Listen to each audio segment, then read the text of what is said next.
Bismillahirrahmanirrahim. Walau anna ahlal qura amanu wattaqaw lafatahna alaihim barakatim minas samai wal ard walakin kadzabu fa akhadnahum bima kanu yaksibun.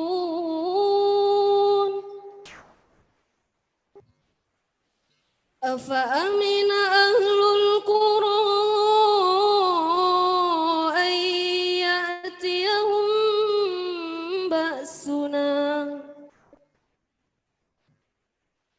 ay ya'tiyahum ba'suna bayatan wa hum naimun.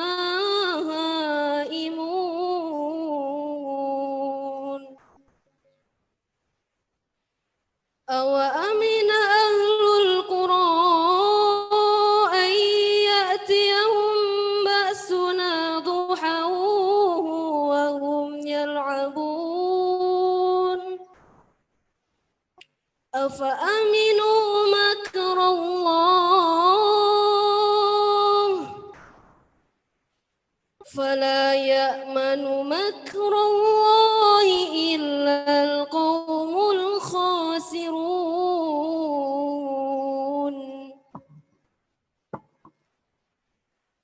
Bismillahirrahmanirrahim. Ya ayyuhan nasu kulu mimma fil ardi halalan tayyiban ولا تتبعوا خطوات الشيطان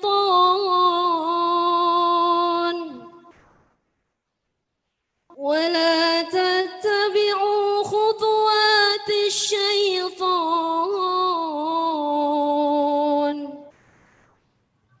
ولا تتبعوا خطوات الشيطان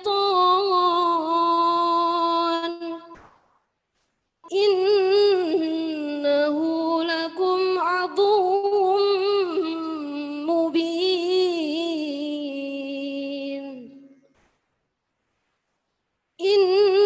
إنما يأمركم بالسوء والفحشاء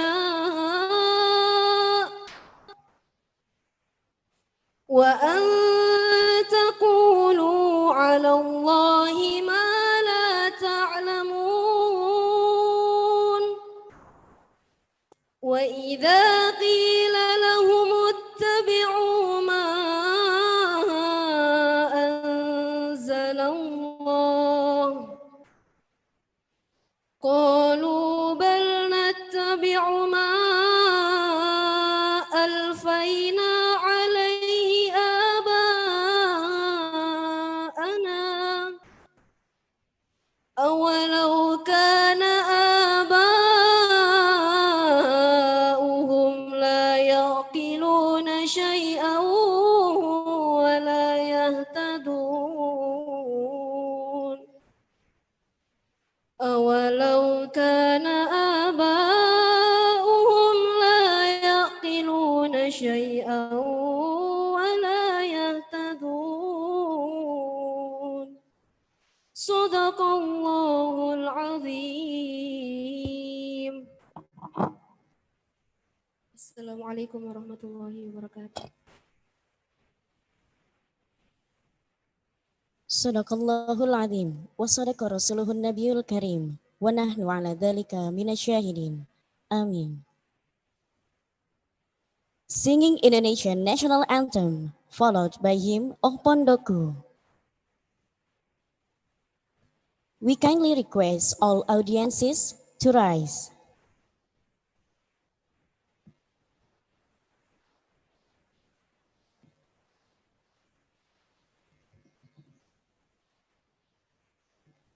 Singing Indonesian National Anthem.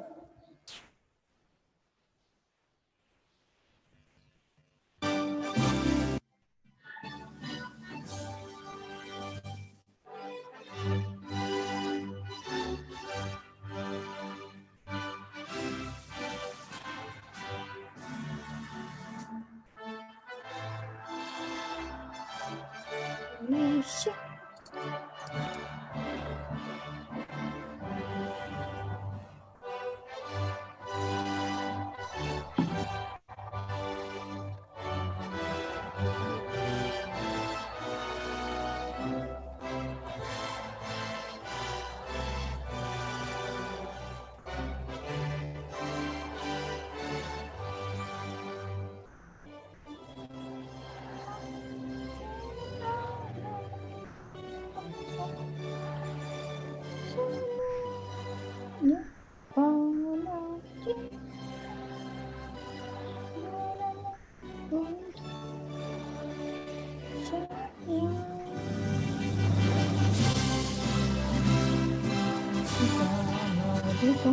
Tanahku, negeriku yang kucinta, Indonesia tetap merdeka, yang percaya. Isaya merdeka, merdeka, tanahku, negeriku yang kucinta, Indonesia Raya merdeka, merdeka.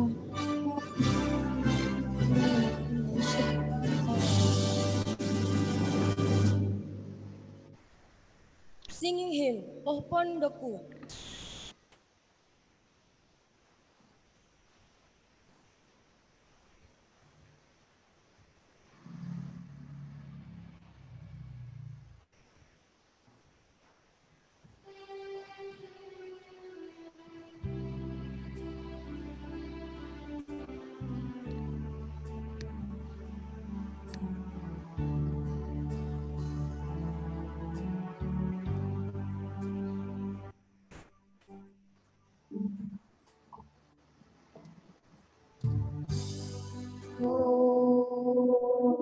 Tempat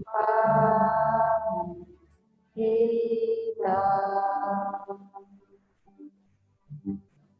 dari kecil sehingga dewasa, rasa batin damai dan sentosa dilindungi Allah Ta'ala.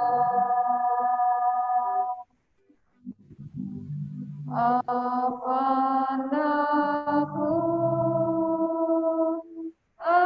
engkau berjasa pada ibu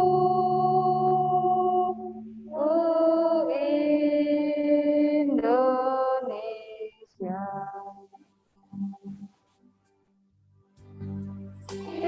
Tiap pagi dan petang kita beramai kembali mengabdi pada Allah Ta'ala di dalam kalbu kita. Pondok tempatku, laksana ibu kandungku, dan kasih serta sayang padaku. Oh pondokku,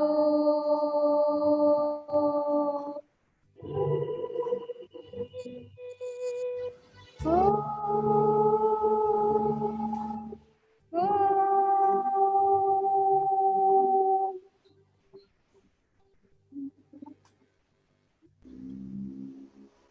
To all audiences, you may sit. Ngikutin kita banyak.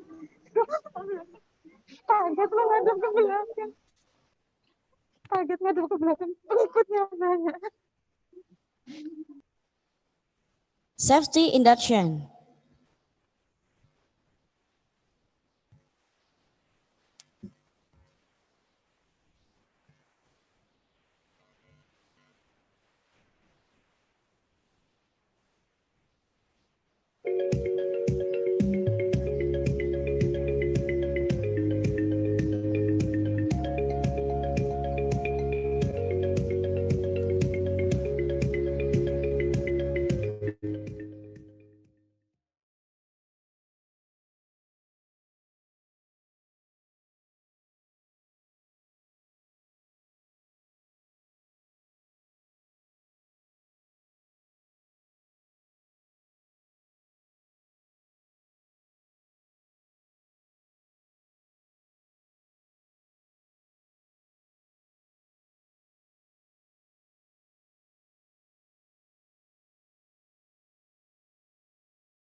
of Pharmacy, University of Gajah Mada, Master A.D. Kurdiman, ST, K3, from PT Harmoni Panca Utama, Ustadz Amal Fadullah MFG, Apotheker, Dean of Faculty of Health Science, UNIDA Gontor, all committee and participants of international. It is honor for me to deliver the opening speech at the first international conference, UGO Healthy 2020, presented by Faculty of Health Science UNIDA Gontor. Ladies and gentlemen, currently we are dealing with the big issue related to the COVID-19 pandemic, which has spread to almost of the countries in the world. Although there is no scientific consensus yet, several facts show that spread at the outbreak is related to non-halal consumption pattern in the Wuhan, China. Islam has regulated halal and haram food because according to the scientific studies, haram food is indeed unfit for the consumption and can endanger human health, such as the presence of the harmful bacteria in the carcasses, harmful compound in blood, parasitic disease in the pig, organ damage due to the consumption of the homer and the danger of the eating animal prohibited by Allah. In addition, we have an issue of the existence of the COVID-19 vaccine, which is still question about halal and haram law, and also become the concern for the Muslim scientists in this time. Experts appeal to the health worker in the halal industry to make the current condition as the growing momentum.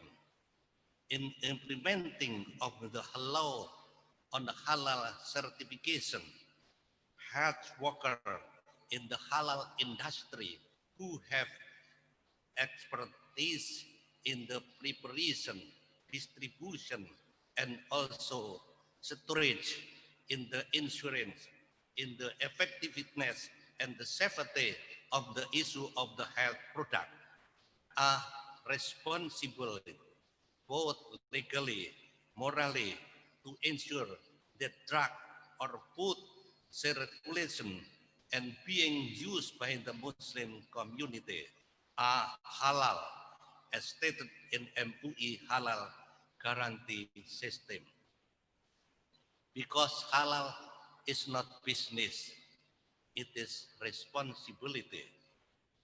University of Darussalam Gontor, as a leading Islamic university, is committed to developing studies in the halal issue. This is realized with the initiation of the Darussalam Halal Forum and Halal Center, which also serves as the background for the implementation of this event. Finally, I congratulate the Faculty of Health Sciences on holding this event. My sincerely grateful to everyone working hard to make this conference successful. We hope that the UGO Healthy Forum 2020 International Conference with this the role of the health professional in the halal industry, solving contemporary issue in the COVID-19 can contribute the development of the halal industry. I don't forget to pray that COVID-19 pandemic will soon pass and bring good to us all. Bring good to us all. And finally, let's open our conference by reciting Al-Basmalah. Bismillahirrahmanirrahim. Wabillahi taufiq wal hidayah. Wassalamualaikum warahmatullahi wabarakatuh.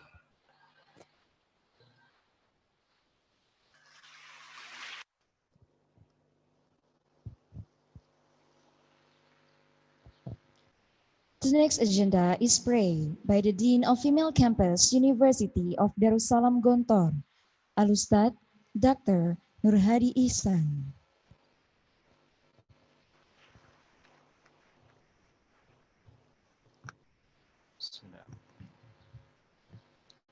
Al-Fatihah. Bismillah. Alhamdulillah. Iyyaka na'budu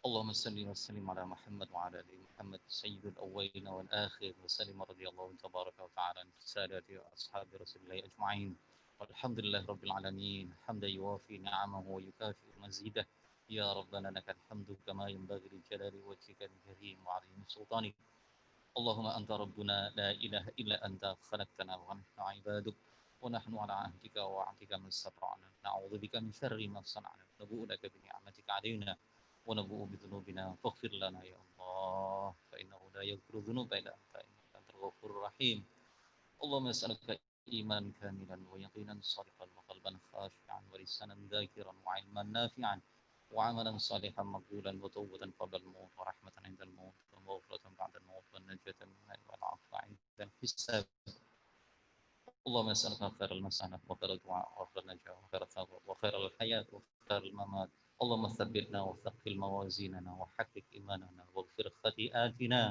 وارفع درجاتنا ونسألك العلا من الجنة اللهم نسألك من الخير كله عاجله وآجله ما علمنا منه وما لم نعلم ونعوذ بك من الشر كله عاجله وآجله ما علمنا منه وما لم نعلم اللهم نسألك الجنة وما قرب إليه من قول أو فعل أو عمل ونعوذ بك من النار ما قرب إليه من قول أو فعل أو عمل اللهم نسألك من خير ما سألك عبدك ونبيك ونعوذ بك من شر ما استعاذ عنه عبدك ونبيك محمد صلى الله عليه وسلم اللهم نسألك أن تجعل كل قضاء قضيته لنا ولجامعتنا ولمعهدنا ولمعهد المسلمين خيرا فإنك تقضي ولا يقضى عليك إنك على كل شيء قدير اللهم نسألك علما نافعا ورزقا واسعا وشفاء من كل داء وسقم اللهم نسألك العفو والعافية والمعافاة الدائمة في الدين والدنيا والآخرة اللهم ادفع عنا البلاء والوباء والفحشاء والسيوف المختلفة والشدائد والمحن والفتن ما ظهر منها ما بطن من بلدنا هذا خاصة ومن بلدان المسلمين عامة اللهم إنا نعوذ بك من البرص والجذام والجنون وسيء الأسقام اللهم سلمنا والمسلمين وعافنا والمسلمين والطف بنا والمسلمين واكفنا شر مصائب الدنيا والدين ربنا هب لنا من أزواجنا وذرياتنا قرة أعين واجعلنا للمتقين إماما ربنا اغفر لنا ولوالدينا وارحمهما كما ربيانا صغارا ربنا لا تزغ قلوبنا بعد إذ هديتنا وهب لنا من لدنك رحمة إنك أنت الوهاب يا حي يا قيوم برحمتك نستغيث وأصلح لنا شأننا كله لا تكلنا إلى أنفسنا طرفة عين إنك على كل شيء قدير ربنا آتنا من لدنك رحمة وهيئ من أمرنا رشدا اللهم أرنا الحق حقا وارزقنا اتباعه وأرنا الباطل باطلا وارزقنا اجتنابه ربنا آتنا في الدنيا حسنة وفي الآخرة حسنة وقنا عذاب النار وصلى الله على خير خلقه محمد صلى الله عليه وسلم سبحانك ربك رب العزة عما يصفون وسلام على المرسلين والحمد لله رب العالمين الفاتحة بسم الله الحمد لله رب العالمين إياك نعبد وإياك نستعين صراط المستقيم صراط الذين أنعمت عليهم آمين.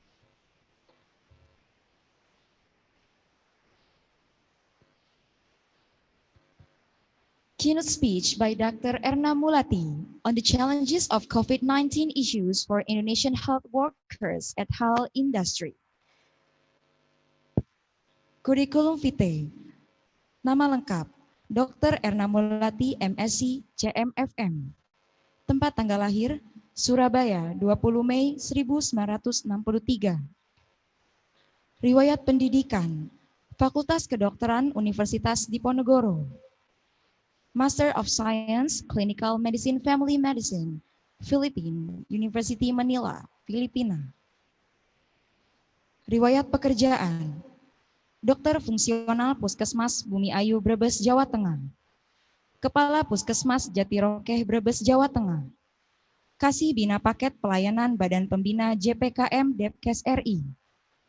Kasih Bimbingan dan Evaluasi Subdit Pemeliharaan Kesehatan Direktorat JPKM Depkes RI. Kasubdit Bina Kesehatan Anak Balita dan Prasekolah, Dit Bina Gizi dan KIA. Kasubdit Bina Kelangsungan Hidup Bayi, Dit Bina Kesehatan Anak, Ditjen Bina Gizi dan KIA. Kasubdit Bina Kelangsungan Hidup Anak Balita dan Prasekolah, Dit Bina Kesehatan Anak. Kasubdit Pengawasan Sarana Produksi dan Distribusi, Dit Pengawasan Alkes dan PKRT. Kasubdit Penanggulangan Masalah Gizi, Dit Gizi. Direktur Kesehatan Keluarga. It is my privilege to invite our respectable keynote speaker to the forum.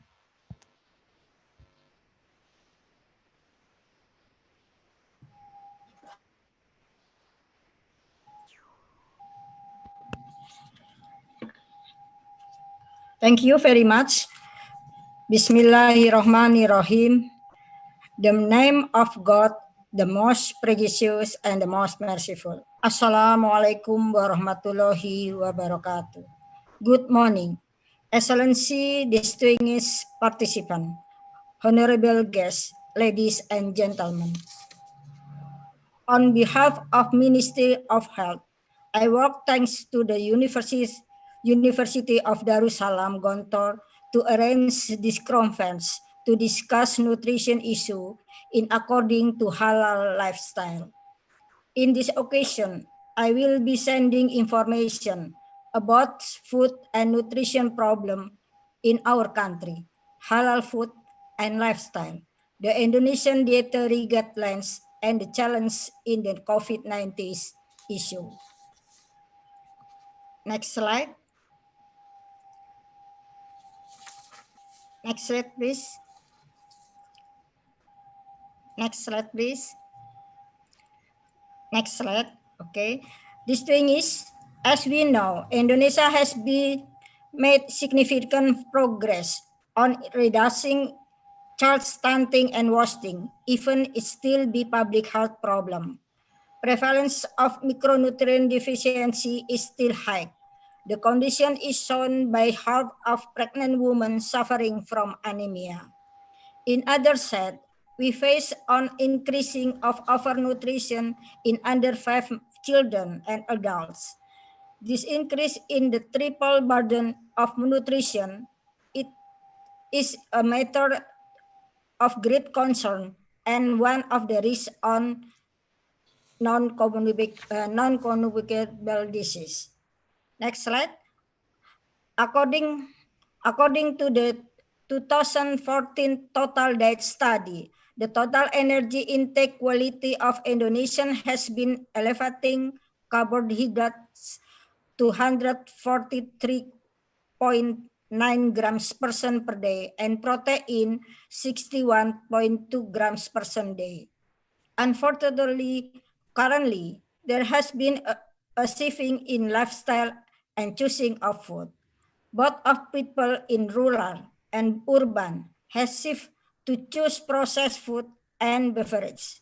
Therefore, most of our people consume lack of vegetables and fruit sources. Next, please. Ladies and gentlemen, considering the condition as mentioned, the government has established presidential decree number 83 of 2017 to improve quality of food and nutrition in the community. Through strategic policy, food and nutrition action plan, monitoring and evaluation reporting system, and budgeting. The strategic policy translates with 5 pillars. The first is the community nutrition improvement, then enhance accessibility and food diversity, food quality safety, clean and healthy life behavior, and the last coordination in food and nutrition.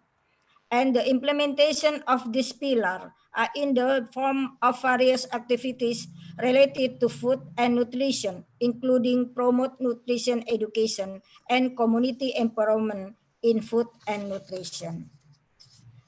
Next slide, please. For promotion and prevention action, we also have President instruction about the healthy living community movement. It is actually in line with halal lifestyle, which is increasing popular recently, which means permissible and covers all human action and deeds, which include eating, wearing, seeing, and talking.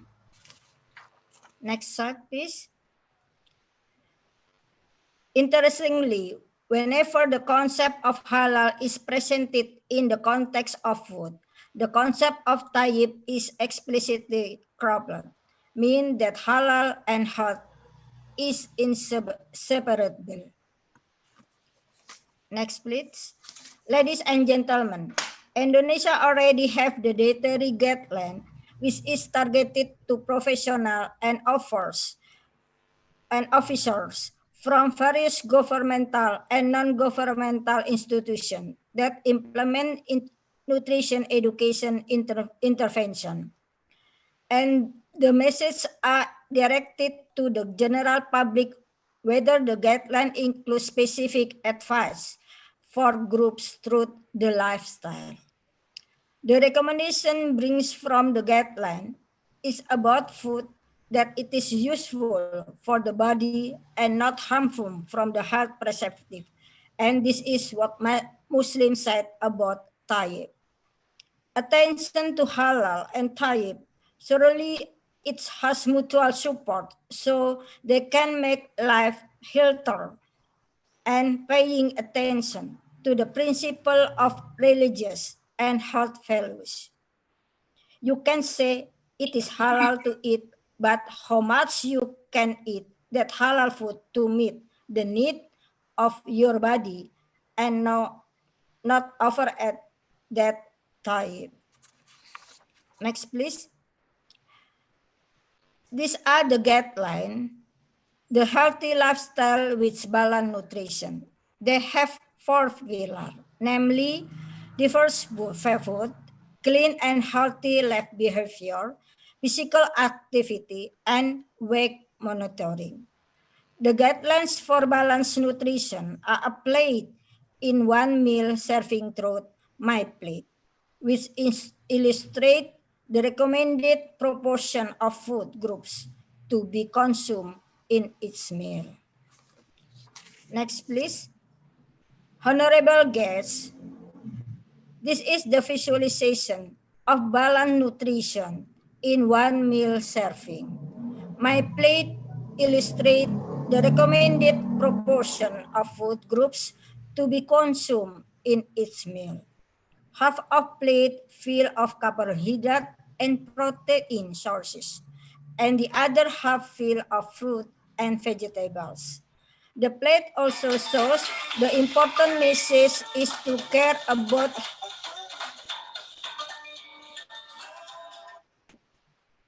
the plate also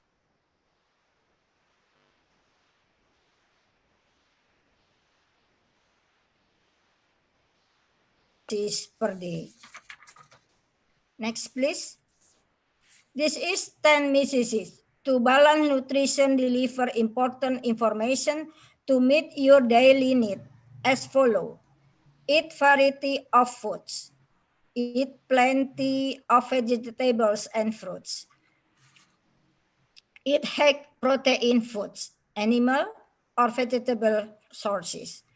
Eat a variety of staple food. Limited consumption of sweet, salty, and fatty food. Do breakfast every day.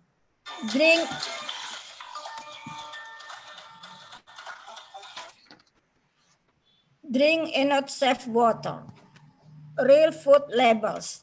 Wash your hands with soap and running water.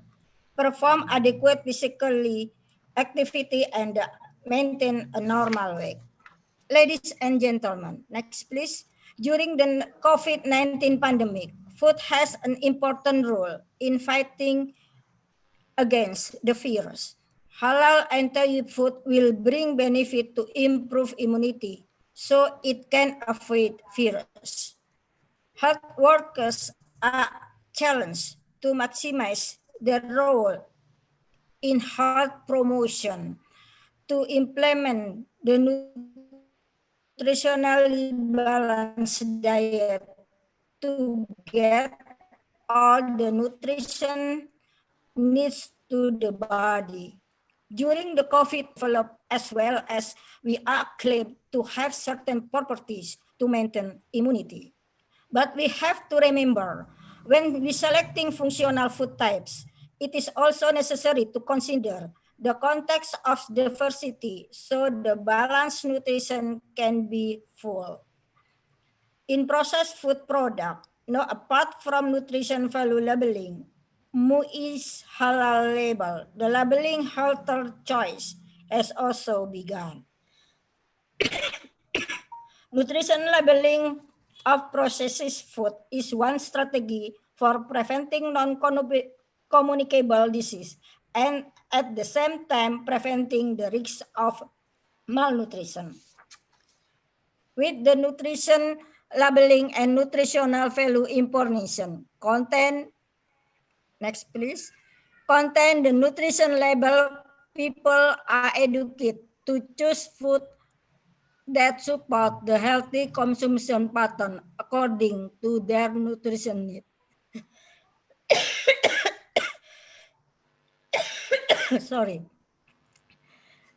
Thus, the public will get information of the nutritional content of processed food as the sources of nutrition for daily consumption.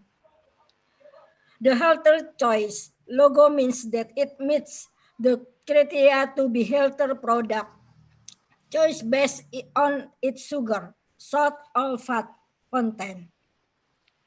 For the initial state, start ready to consume beverage product and instant noodle, pasta or pasta plate. Even so, the public must understand that the choice is healthier than similar product and is consumed in reasonable quantities.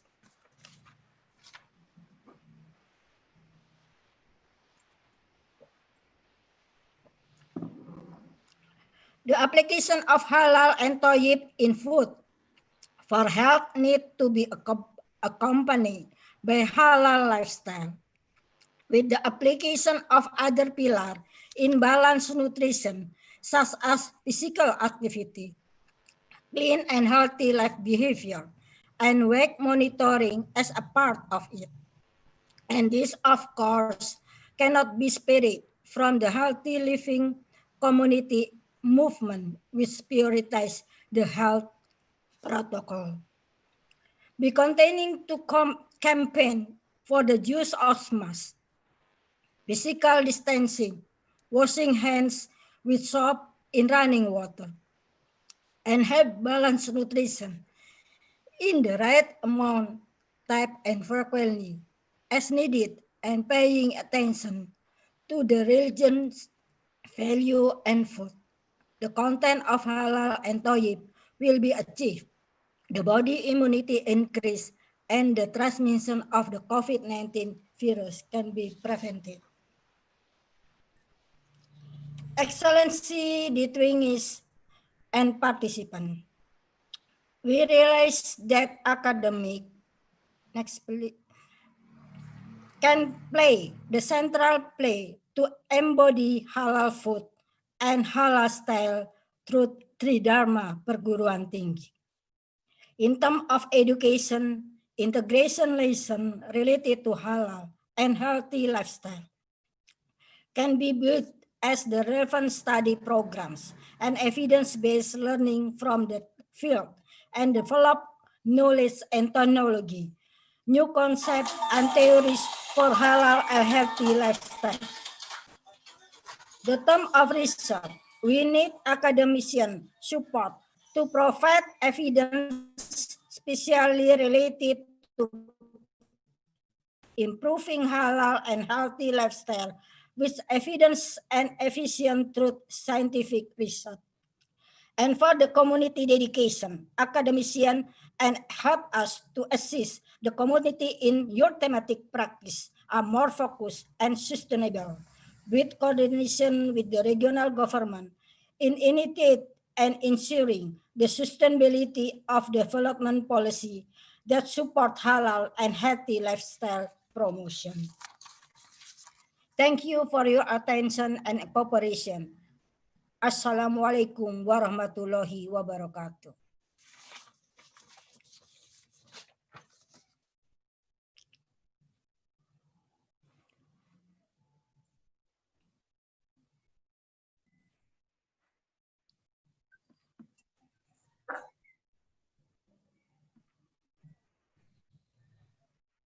Welcome to the plenary session of Yoga Healthy Forum 2020, International Conference on the Role of Health Professional in Halal Industry Solving Contemporary Issues of COVID-19. Let me introduce you all our excellent speakers for this session.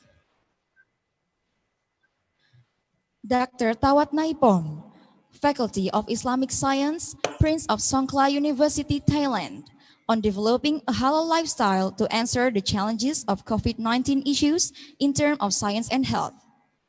Professor Dr. Irwandi Jaswir, Dean of Academic Research and Publication at INHART, International Islamic University, Malaysia, on the role of nutritionists in halal nutrition innovation to face the COVID-19 issues.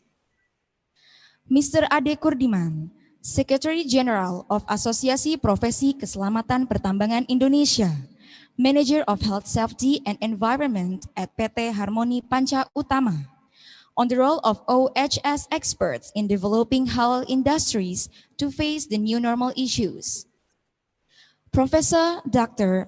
Pharmacist Abdul Rahman, Head of Postdoctoral Department, University of Gajah Mada, Indonesia, on the role of pharmacists in developing halal product authentication.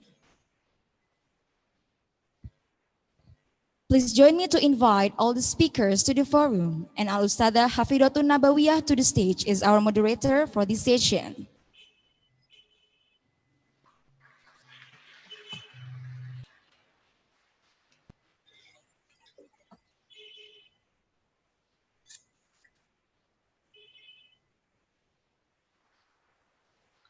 Thank you very much, Ms. Nur Azizah and Nikmah Husna as our Master of Ceremony in this occasion.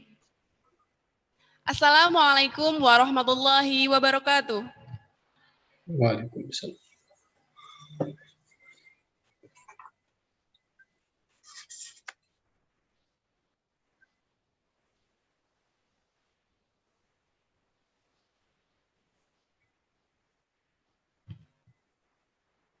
Good morning, ladies and gentlemen. Welcome to Yoga Healthy International Conference 2020, presented by the Faculty of Health Science, University of Darussalam Gontor. Thank you for joining with us. My name is Hafidhatun Nabawiyah. I am one of lecturers of the Faculty of Health Science, University of Darussalam Gontor. And here we have 4 special guests for our main agenda. But before we start our session, let me explain the rule. For your information, our main agenda will be divided into 2 parts. The first session will be delivered by 2 speakers. And we have 15 until 20 minutes Q&A session part 1. Then we continue to the second session with 2 other speakers, and followed by the Q&A session part 2.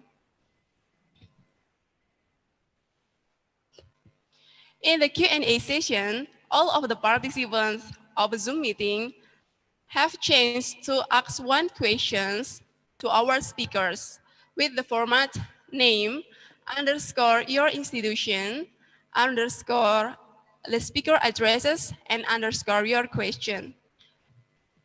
You can type in Bahasa Indonesia if you have difficulties in English, or also type in English directly, and that's better. The questions from the room chat will be read by moderator to the intended speaker. So you don't have to click raise hand feature or activate your microphone to ask by yourself to keep the condition conducive. Except if there is a special reason, moderator can give permission to participant of Zoom meeting deliver question by open microphone. And for the audience in this hall, if you have a question, please raise your hand to the committee around you. They will give you a microphone to talk directly. When the session of Q&A has started, I will explain it again. Ladies and gentlemen, let's move to our first section today. Our first speaker is Mr. Ade Kurdiman, Master of Occupational Safety and Health. He is Corporate Health and Safety Executive Manager from Harmony Panca Utama Factory, and he will deliver a topic about the role of occupational safety and health in developing industries to face the new normal issues. Good morning, Mr. Ade. Good morning. Assalamualaikum. Waalaikumsalam warahmatullahi wabarakatuh. Before you deliver your presentation, let me introduce your curriculum vitae to our participant first. Full name, Mr. Ade Kurdiman, Master of Occupational Safety and Health. He was born in Tasikmalaya, May 13th, 1977. His last education is Master of Occupational Safety and Health from University of Indonesia. And his achievement as representative of APKPI has received the World Safety Organization Concerned Organization Award in October 2019 in Las Vegas, Nevada.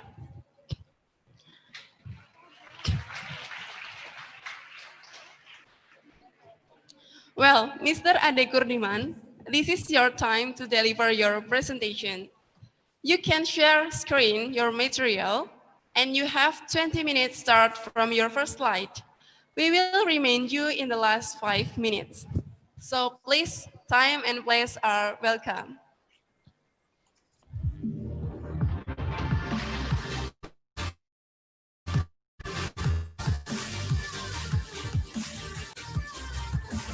Bismillahirrahmanirrahim.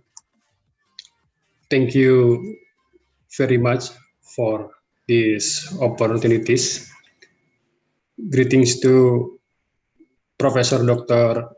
Amal Fatullah Zarkasi MA, Rektor UNIDA Gontor, the distinguished speakers, Dr. Erna Mulati, Ministry of Health Republik Indonesia representative, Professor Dr. Inwan Bijaswir from Malaysia, but asli Indonesia.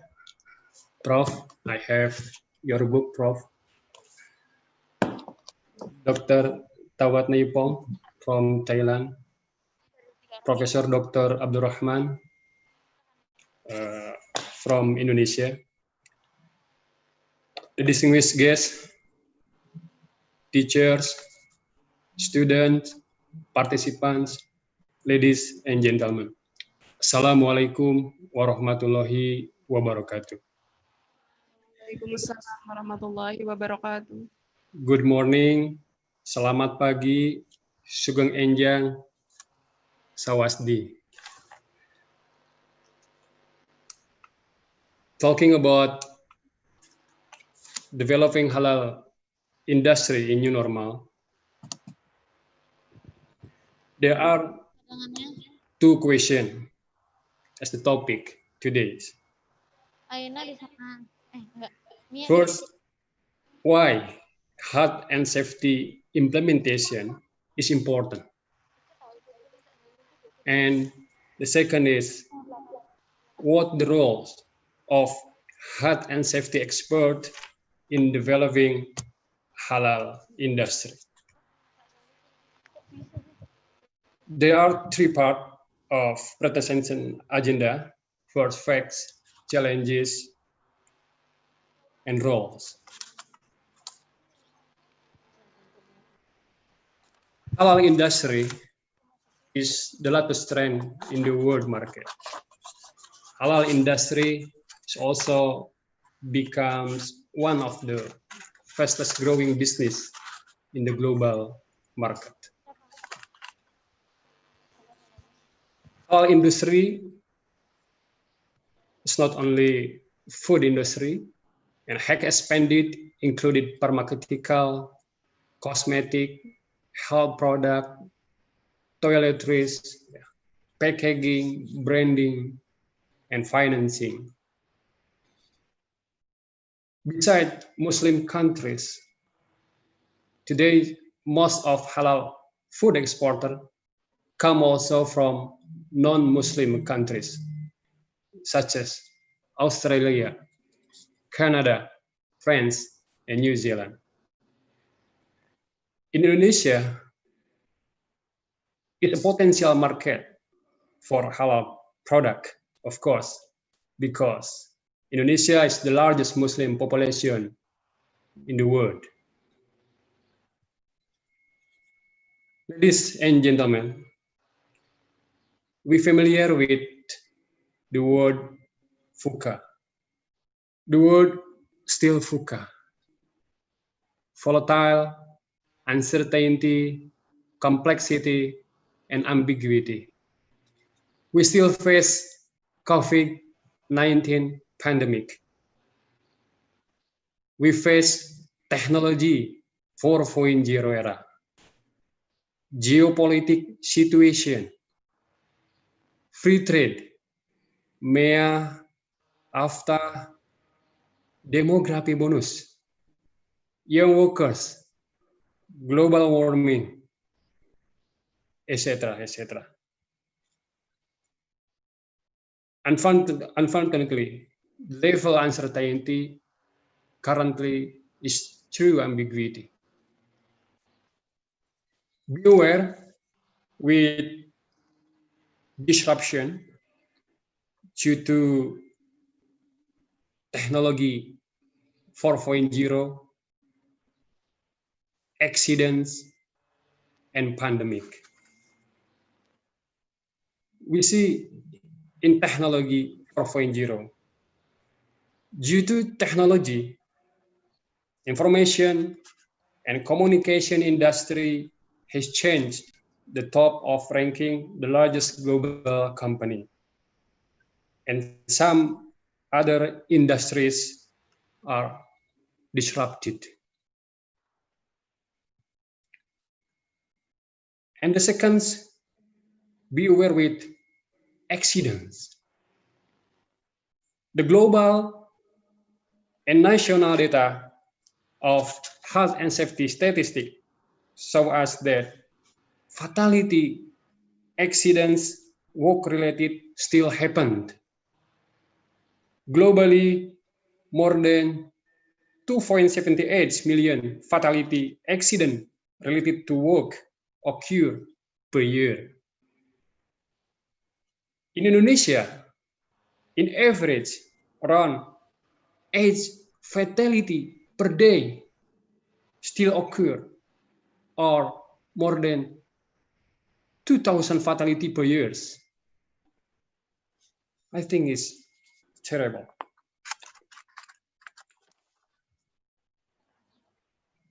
We see in the graph, year by year still increase the accident related to work. And the third, currently we face COVID-19 pandemic.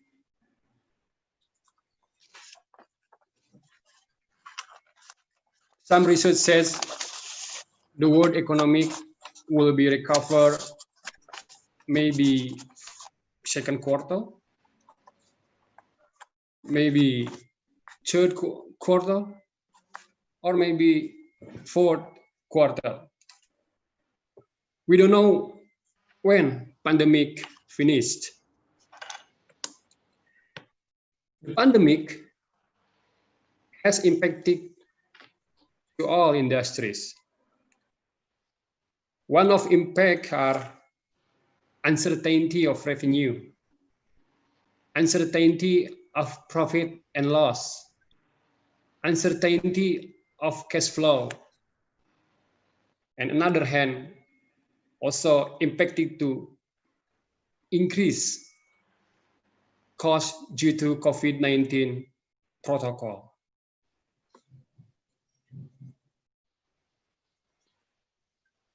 Ladies and gentlemen, then health and safety is one of key strategic in new normal era to make sustainability and organization or industry resilience in uncertainty era. We can do everything by staying healthy and safe in the normal, the new normal, and or the next normal era. Have you health and safety adapted yet in the future? This is the framework of health and safety thinking. We can say safety as a value, safety as a belief or mindset. Safety is all about managing risk. Safety is the implementation of integrated health and safety management system. And safety as a resilience to anticipate the loss of opportunity. So, why we need health and safety implementation in our industry? Because of safety is right responsibility. Many legal or rules in Indonesia, we should be compliant to them. Yeah. Safety is legal responsibility. Safety is economic or financial responsibility. And our belief, safety is also spiritual responsibility. As a spiritual, Bismillahirrahmanirrahim. Wa ma khalaqtul jinna wal insa illa liya'budun. And I did not create the jinn and mankind except to worship me. Health and safety as a part of ibadah, as our spiritual value. Bismillahirrahmanirrahim. Wa idh qala rabbuka lil malaikati inni ja'ilun fil ardi khalifah. This is President's Director quote from PT Harmoni Panca Utama, refer to Quran, inform to us that every activities is a part of ibadah because Allah Subhanahu wa Ta'ala has created us as Khalifah.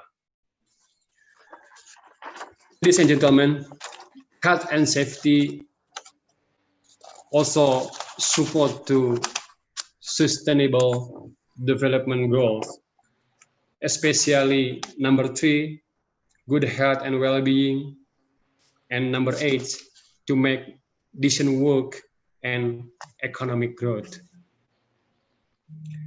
Then,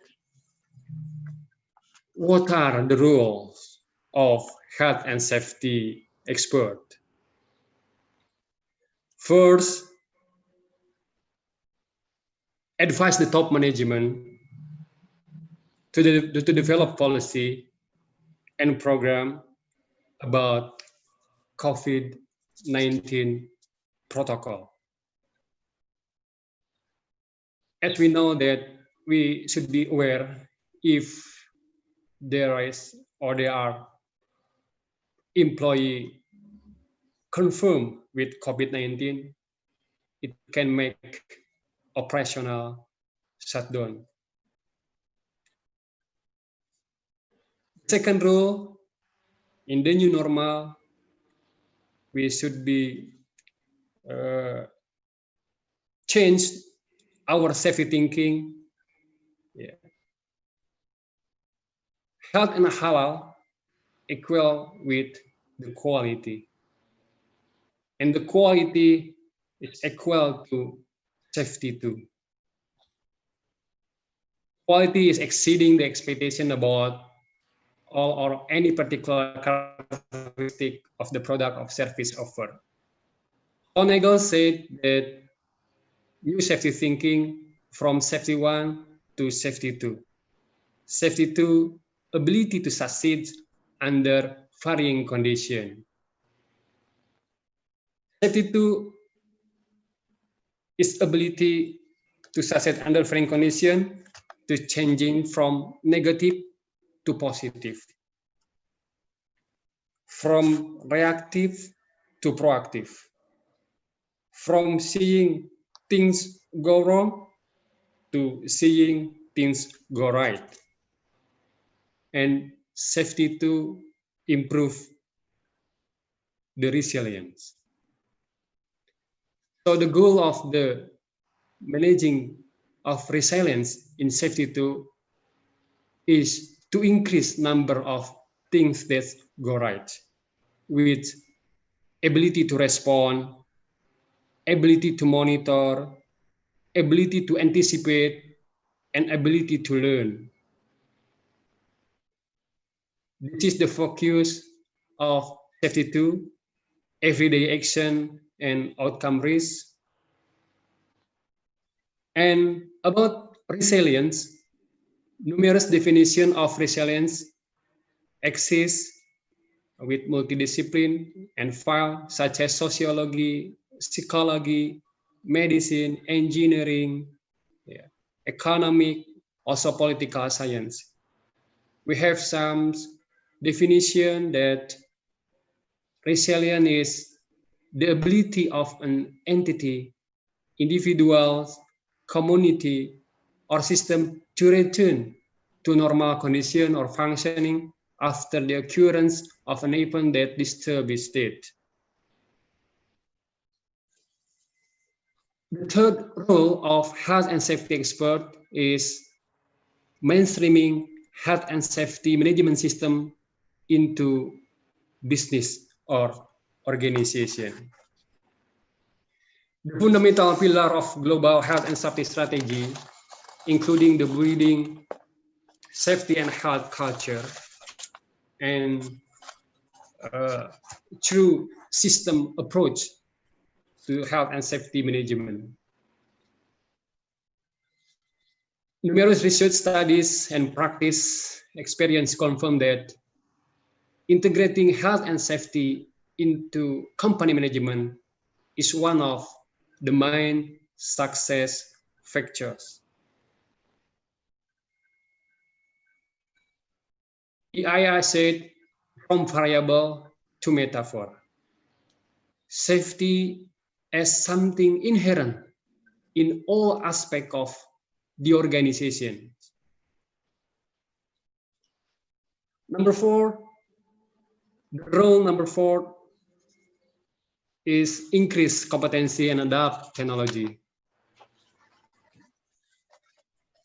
As we see at Health and Safety Body of Knowledge from HASPA Australia, which is influenced by health and safety professional practice, we should be increased competency or knowledge about work industry 4.0, 2 minutes left.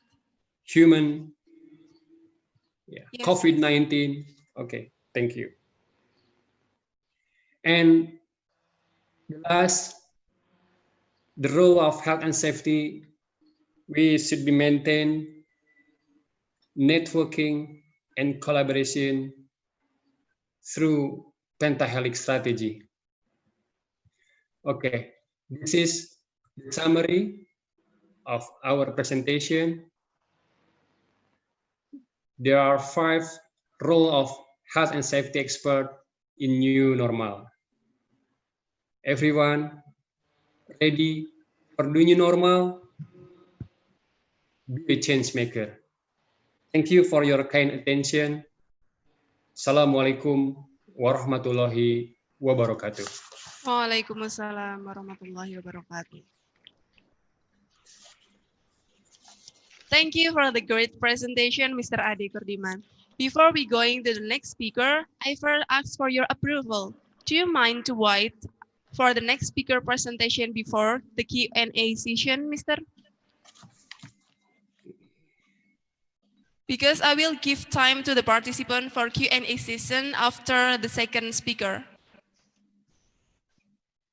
Okay, after second speaker maybe. Yes, after second speaker. Thank you. Ladies and gentlemen, now I would like to invite our second speaker, Professor Dr. Irwandi Jaswir. He is a research coordinator at the Halal Industry Research Center from International Islamic University, Malaysia, Kuala Lumpur.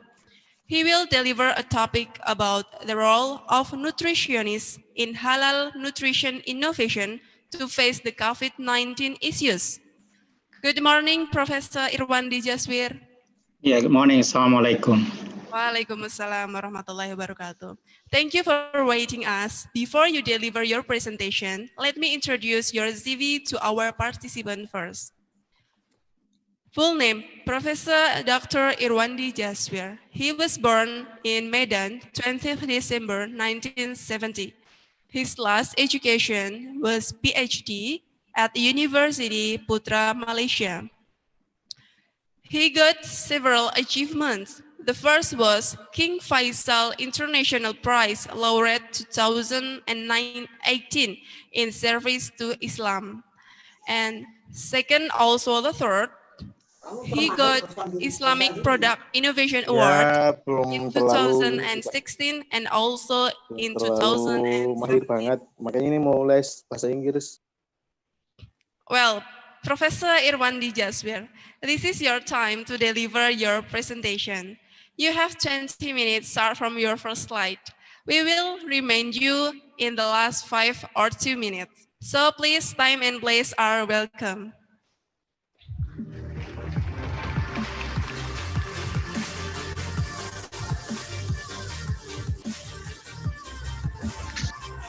Yeah, Bismillahirrahmanirrahim. Thank you, Madam Chairperson.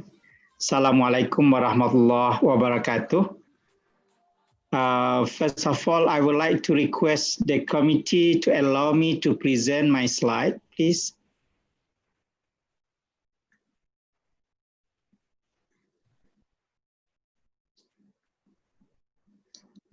So at the moment, I'm not allowed to present my slide.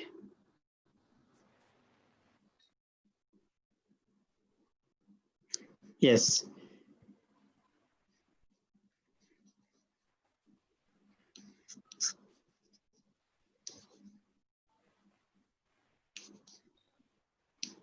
Yes, so sorry.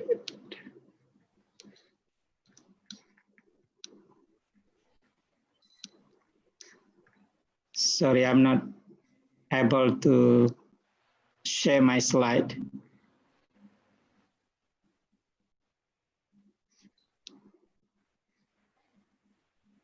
Committee, please allow me to share my slide. Yes, Mr. Wait a moment.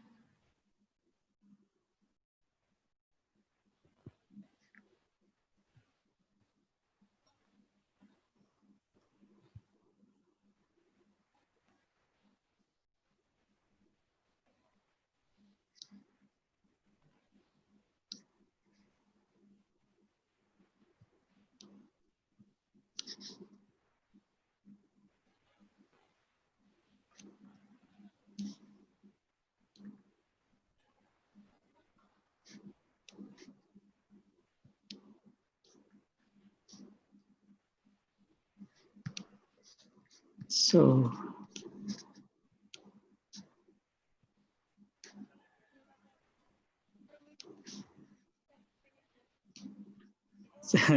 so sorry, I'm not able to share my slide.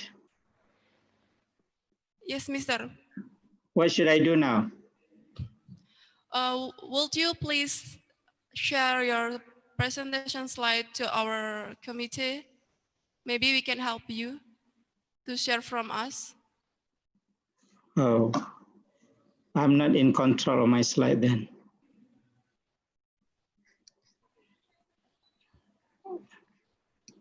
Wait a minute. Okay, we will try to give you permission to share your screen.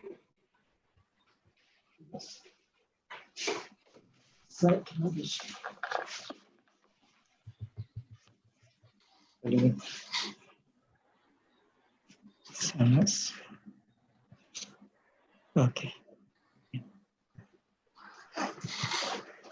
Okay, now. Okay, thank you. Thank you very much, Mister. Yeah. So sorry for that. Ladies and gentlemen, very sorry for slight delay, the technical problems sharing my slide.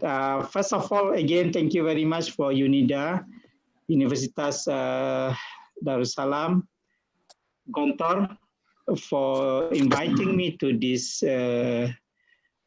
conference, especially our Honorable Professor Dr. Amal Fatullah Jarkasi, Rector of this university, and fellow speakers, Dr. Ade Kurdiman, Professor Abdul Rahman, and Dr. Awad from Thailand. I'm requested to present the topic, the role of nutritionists in halal nutrition innovation to face COVID-19 pandemic. My name is Irwandi Jaswir. I'm currently a professor and a researcher at the International Institute for Halal Research and Training, International Islamic University, Malaysia. This is what has been mentioned by moderator just now. I'm the recipient of 2018 King Faisal International Prize 2018 in the category of service to Islam. And what the relevance of this award to today's conference is that I was awarded with this prize in conjunction with my 20 years involvement in developing of a new kind of new branch of knowledge called halal science. So the today's topic is related to nutrition, halal, and also pandemic, COVID-19 pandemic 2019-2020. So I started with halal. Dr. Ade Kurdiman has mentioned some background of halal just now, but I would like to share with you these few figures, pictures. In the left side, to 25th April 2018, I was invited to give a talk in front of members of parliament. If you see this picture, is a National Assembly building located in Seoul. So I deliver my talk in front of members of parliament in South Korea, in Seoul. What the purpose of the talk? I was invited to give a talk specifically in the food, halal meat, and halal poultry. These three issues. And why? The reason is that Korea would like to become one of the main producers in these halal products.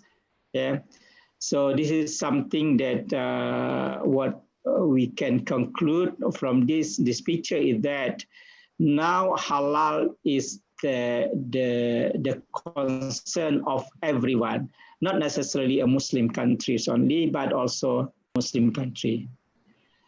On the 27th April 2018, 2 days later, I was together in front of 300 of Dong-A University. You know, Dong-A University is the largest private university in Korea, located in Busan.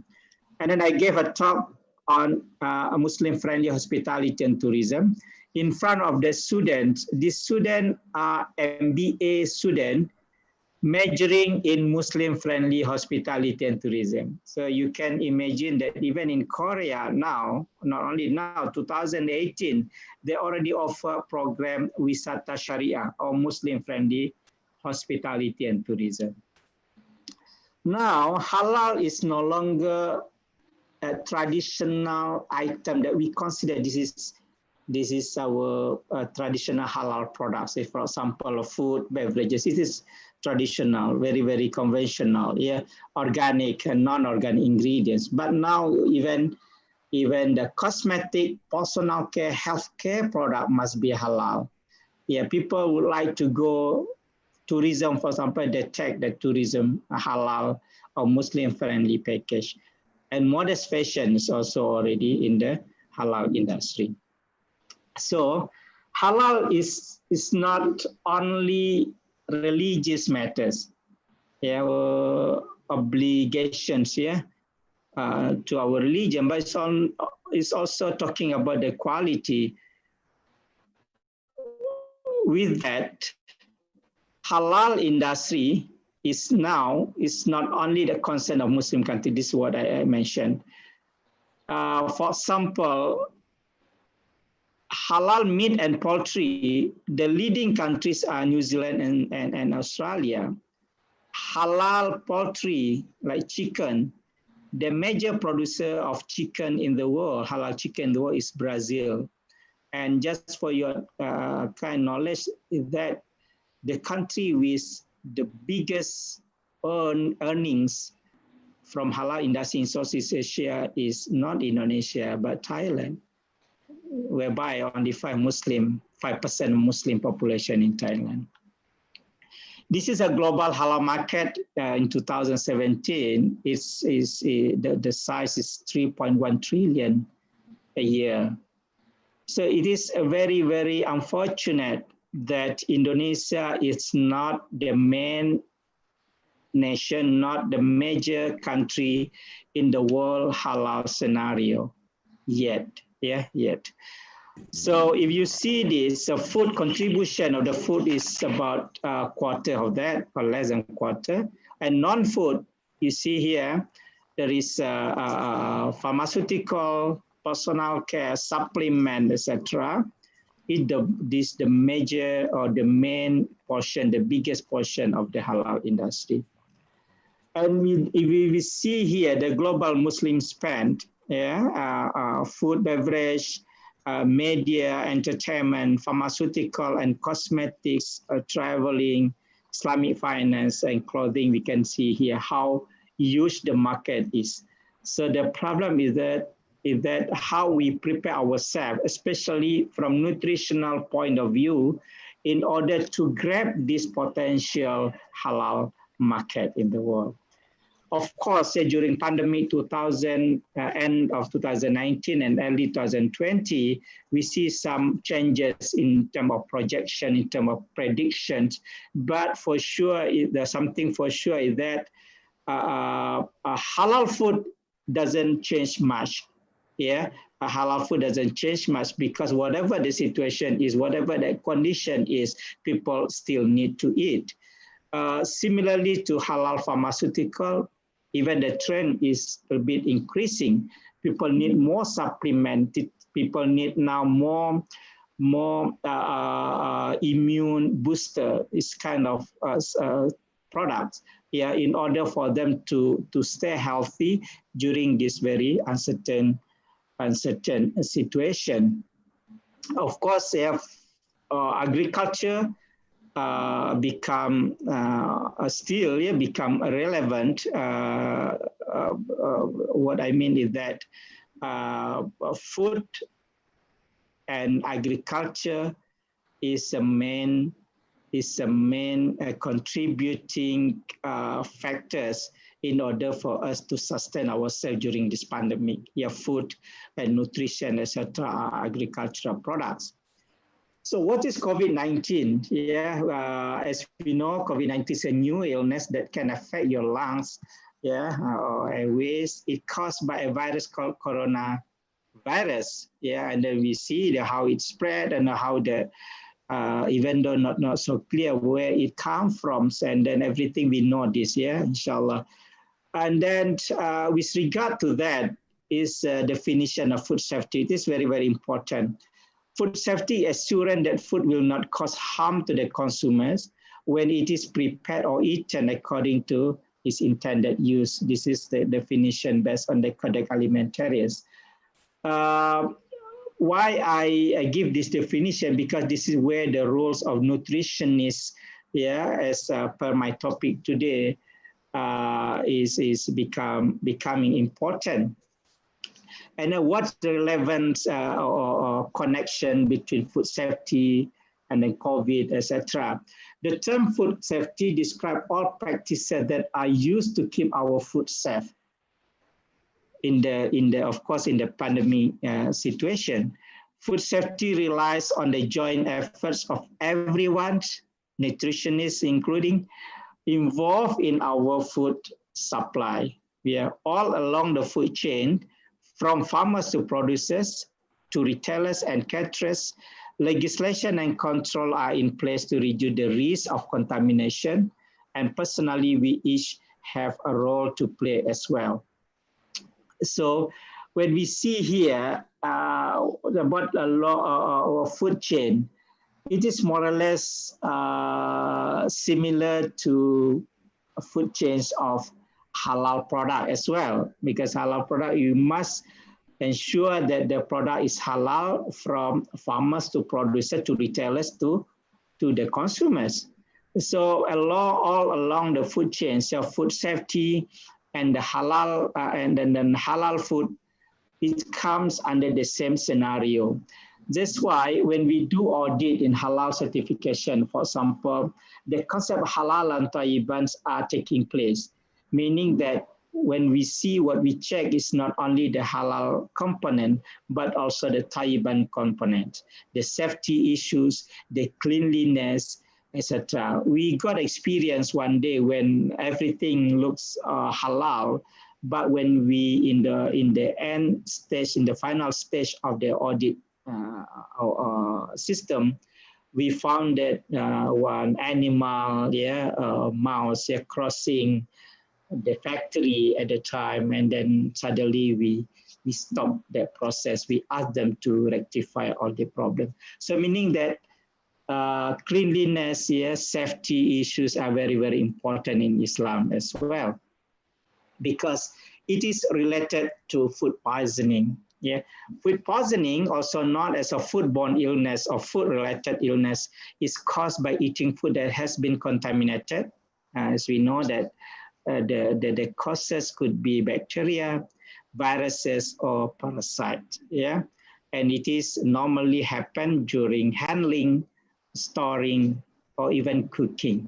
Yeah, and the cause of food poisoning, as I said, apart from these three, also include allergens and toxin, mycotoxin, for example, and contaminants. Yeah, contaminants. And this is a long-term effect of consumption of contaminated food. Yeah, even though I'm talking about the food safety here, but if it is not safe, so the product is not tayyiban, so we are not encouraged to consume. Yeah, long-term effect consumption is kidney, chronic arthritis, brain and nerve damage, cancer. It could cause cancer as well in the long run, and the immune system disordering, and of course, in the end, death. Yeah. So who is at risk of COVID-19? So a pregnant woman, older adult person, and the young children. Okay. So food safety within the pandemic COVID-19 crisis. So we have to be to be more alert and more aware, yeah, because it is something that need our extra attention. Okay, we see this how the transmission is possible if infected individual touch food, then another individual collect it and touch their eyes or mucus. So when we see this, this more or less, this one is more on the food safety during the COVID-19, and then this is what we need to know, yeah. With regard to halal industry, number one is the hygiene control. Yeah, so as a nutritionist, the hygiene is number one.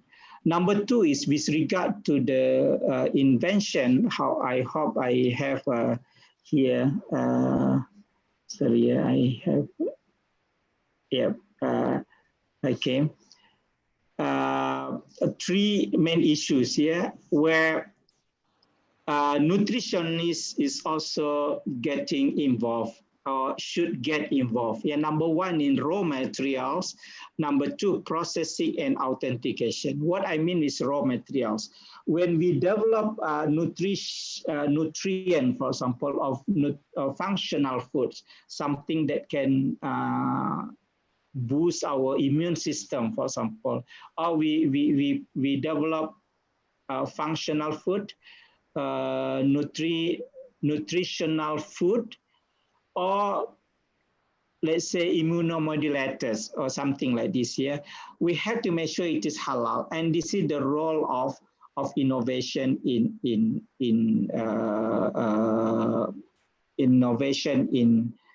during this pandemic. So we need this, yeah, because many people, nutritionist is just educate all to the good things. No, it's more than that. You need to do innovation as well. Yeah, you have to come up with raw materials beyond the normal one, because this is in new normal. So something that can increase or enhance our immune system. Number two, in the processing is, of course, yeah, to make sure everything is in place according to a halal procedure. We found that in many cases that during the processing, people still use a non-halal contamination. Yeah, some ingredients are doubtful. For example, some ingredients, for example, gelatin. Yeah, gelatin. Yeah, about 90% of gelatin are doubtful. 60% come from halal because it is derived from pig bone and pig skin. But 30% is doubtful because the slaughtering process. The use of enzyme, for example, yeah, the use of enzyme, it is in many cases are still doubtful, shubha, we don't know reasons. Yeah, in Islam, if you do not know, you need to avoid it. Yeah, so this kind of thing need to be taken into consideration when you innovate something as a nutritionist. Yeah, GMO and GMF, yeah, even though it's not much related to halal, but you need to consider the safety aspect of that. Intoxicants, for example, alcoholic level, even though in some, according to fatwa, for example, you may use alcohol, but there is a limit. You can use alcohol as a solvent. Indonesia, for example, up to 0.5% as a solvent, but it is not khamar, it is industrial ethanol. But you need to see this intoxicant. Yes, sorry? 2 minutes left. Okay, inshallah. Okay, and this is the animal that our daily life has been exposed to this product. Yeah. So in the end, I would like to stress out a little bit that there are three things whereby the nutritionists play their roles. Number one, of course, in educating people, as according to their background as the nutritionist. Number two is that they need to get involved in innovation as well. When we do innovation related to halal, there are three things that they can get involved. Number one, development of raw materials to replace the non-halal materials. For example, what we do in Malaysia, for example, we know that the cheese, a lot of problem in the production of cheese because the rennet problem, yeah. So what we do in Malaysia, we develop another enzyme that can be used to produce a cheese without using rennet. What we use is we use recombinant bromelain. We check the DNA of bromelain from pineapple, and we transfer into the gene of the gene we transfer into E. coli, and then we produce the cheese. Yeah. The third one is, of course, processing. The second one is processing. You need to make sure everything. And the third one is authentication. You need to know how to authenticate. I think that Professor Abdul Rahman will explain more on this later.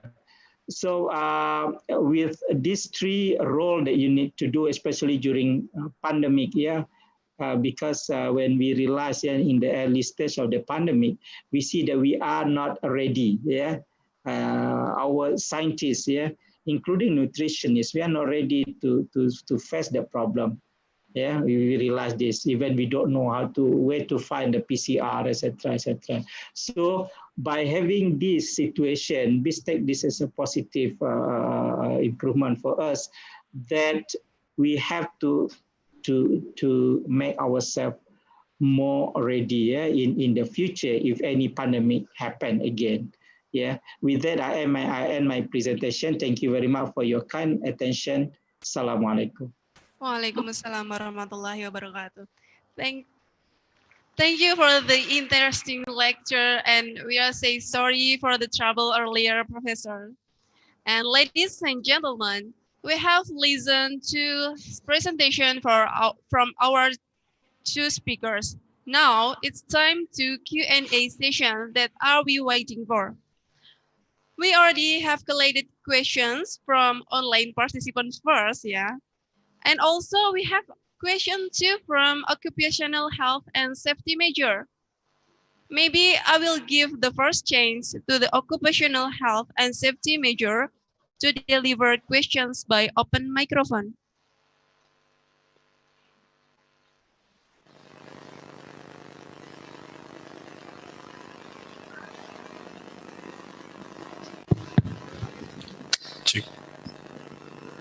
Okay, the question, Mr.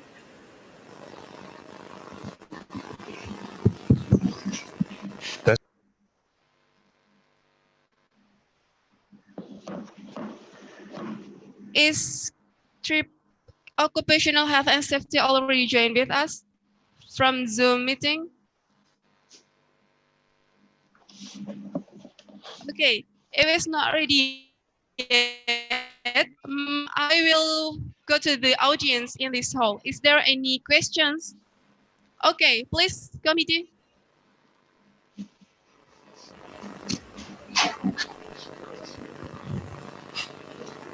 I want to ask Mr. Kurniawan about occupational safety and health. The question is, firstly, my name is Jais Wahyu Stopo dari occupational safety and health. I want to ask Mr. Ade about are the regulation in Indonesia, especially in the occupational safety and health, supporting the development in halal industry? And the second question, how do we contribute helping society in COVID-19 pandemic in the role of occupational safety and health officer, especially in Islamic perspective? Thank you. Okay, thank you, Mr. Dennis Wahyu.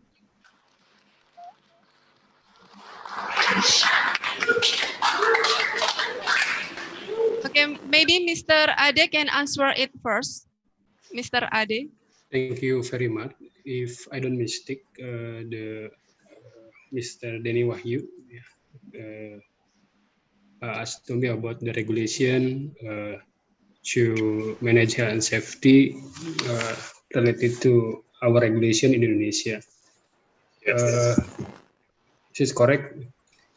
I think Indonesia is very much close to managing health and safety for all industry, starting from Kementerian Tenaga Kerja, and then Health Ministry atau Kementerian Kesehatan, dan di sektor any sektor. Many regulation you can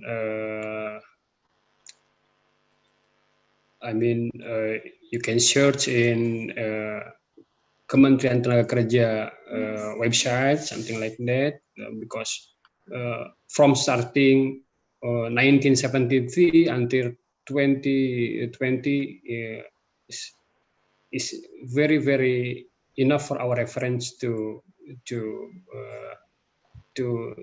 reverse about the regulation or other requirements for managing health and safety. Maybe that's all.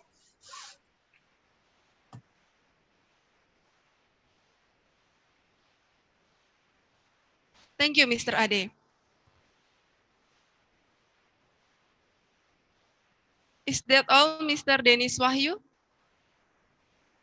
Yes, Mr. Jais, not Denny. Okay, Mr. Jais. Okay, thank you very much. Okay, thank you. The second question.